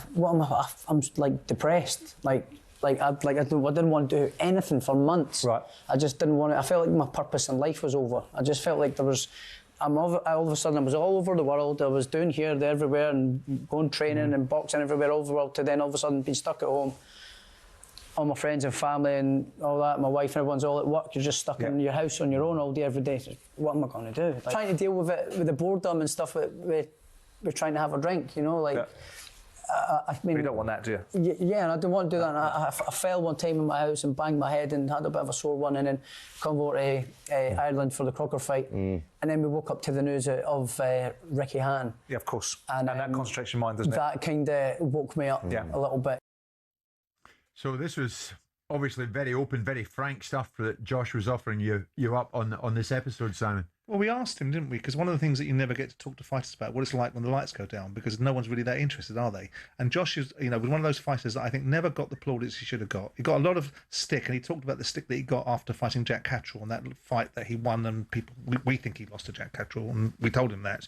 But the point was he talked about that and the challenges of being on that generation like a Premier League footballer of the 90s that watches the 2000s and the 2010 with all the money going to the players and going, well, I was in the Premier League too. And he's looking at Saudi thinking, mate, I could have got that kind of money as well. But he was talking about it quite candidly about his career, talked about Conor Benn and what he thought of Conor Benn and what he would have done with Conor Benn. He talked about Regis Prograis because obviously he fought Regis Prograis. The only one we didn't ask him about, we should have asked him about, was about Dalton Smith, because same weight class, wasn't it? Yeah. But he was very good, Josh. I mean, we've seen Josh a couple of times where he's been a little bit sparky. and a little bit prickly because he didn't like what was said to him. This is a different Josh. This is a reflective, contemplative, very happy with his career and his achievements, but wanting to still be involved in sport, I think. Yeah, I think he's a guy that's now out of the game. He's reflected on his career, and you look back on it and you go, look, you've in many ways overachieved. Like, you know, becoming undisputed world lightweight champion is phenomenal. Challenge for titles above his weight as well towards the end of his career. You know, you got to go down. You got to respect that. You go down as one of the greatest fighters that we've ever had, but it also highlights and underlines, you know, the problems that fighters have after their careers finish. It's not about the money. Kell Brook was one of those guys as well, load of money in the bank, but suffered with depression. Josh Taylor's one of those guys. I know that when it's 100 miles per hour and your life is live, eat, sleep, boxing, and your whole purpose is boxing, and then that's taken away from you, you lose your identity as a fighter. It's very difficult to fit into normal life, and Josh is a product of that. And on that very topic, should we be in any way surprised that there's talk that Derek Chisora is not saying it's 50 and out and that he might well carry on? I mean, there's even talk of Chisora Wilder 2, isn't there? I won't use the language that I want to use on this right now because I can't. But I'll be very disappointed with Derek if he decides to go back in the ring. We've had very deep conversations about this and how difficult it was going to be for him to retire after boxing and, you know, finding a purpose, finding some sort of discipline, direction and channeling it into that. But for him now talking about going back into boxing, Deontay Wilder, it's going to be very, very sad. And I'll let him know that as well. I'm going to have that conversation with him and say, look, mate, like at some point, at what cost do we continue doing that? You've got a young family, you've got loads of money. Go and live your life now. You know, it's like, it's not all about boxing. Your time is done. Pass the baton on to the younger generation. We don't want to see Derek Chisora continue boxing and getting beaten up by the younger kids that are coming through. How sad would that be? I think he's been a great ambassador for the sport. He really has. He's been a big, big character. But the time is up now. Yeah. And with the greatest will in the world, dear God, please don't put us through that again. No, Chisora Wilder. No, I didn't think much of it. The only reason I want to see it again is because I want the next time Wilder comes over here for Spencer to do the interview so I can play the VT of Spencer saying that he's done, he's washed up, he's useless, he's wasted time. I want to play that to Deontay Wilder so Spencer can sit there rather than hiding in the grass like he did last time. Deontay Wilder's still one of the elite heavyweights. I've got the VT. I've got the receipts. I've just said that so you can get that on VT there as well. Am I wrong? Are we wrong? What did we see in Chisora Wilder? We saw two guys well past their best, leaving it. The only thing that they both had left was heart. That's pretty much it. Like, I think that and they left that in the ring. You know, for me, they entertained. Like, it was, whether I was emotionally attached to Derek and what was going on, knowing it was his last performance, I was thoroughly entertained. Do I want to see it again? No. I don't want to see it again. I think, look, you've done it there. You know, Deontay Wilder's already said that he was going to continue boxing, so that's his choice. I'm not emotionally going to listen though. I'm not emotionally attached to him, but Derek, of course he won't. He'll make his own decision. Let's hope that his wife, he'll listen to his wife, because I think that she's the one that wears the strides in the house. She's the one that's got the pants on, and she will tell him you're not boxing again. She'll give him the ultimatum. Let's see how he reacts to that. But right now he's talking about boxing again, which is, I don't want to see that. And with all due respect, are there many out there who would wish to promote Wilder Chisora 2? Of course there are. Do you really truly believe that promoters give about any of the fighters? Of course they don't. They're just meal tickets. They're just money. Like, Derek Chisora is still a big commodity, right? He can, you know, whatever it is, it's the name. So of course a promoter will want to use that name and put him on a show. Do you think they care about the health and welfare of fighters? Let's be real here. I know. Of course they don't. Well, Spencer, on that very topic, it says a good time to end today's show, because speaking about the health and welfare of a colleague, I'm now seriously worried that Simon's not going to come through this hardship that he's been having with his back. Another meeting with the needle. With the needle. Oh no! Needle. Yes. Injection later. I'm sniggling at his pink, fluorescent pink. Sniggering, not sniggling. Yes. Heat pack that he's putting on his shoulder. Pack, yes. Where does that come from? Whose is that, by the way? Yeah, he's got. Please tell me you don't own that. We don't know where he got it from, but let me tell you, there's a bunch of us volunteering to do the injection. Good luck with that. Couldn't reach, could he? And Spencer couldn't reach, but I have a box that will help. Spencer, thank you so much. All of a sudden, it's 1 o'clock.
What did bringing Mo Salah back in the fold do for Arne Slot? Nothing. Yeah. But Danny, off the back of Slot winning in his first season, you've called this season a catastrophe. So you're not giving Slot much latitude. Well, I did do for quite a while because of the circumstances around everything that's gone on. We've talked about them multiple times, with the players leaving, the Jota situation, all those things. But it's not. It's digressed. It's not got better over time. Deteriorated. To go to Simon's point, then why not trust Slot totally and wholly going forward? Because I think the majority of Liverpool fans feel that the level of performance and the amount of times where they're losing games, 17 losses is a ridiculous amount for Liverpool Football Club. And the level of performance has dropped off so much that they think it's too risky to leave him in charge and it get even worse. Yeah.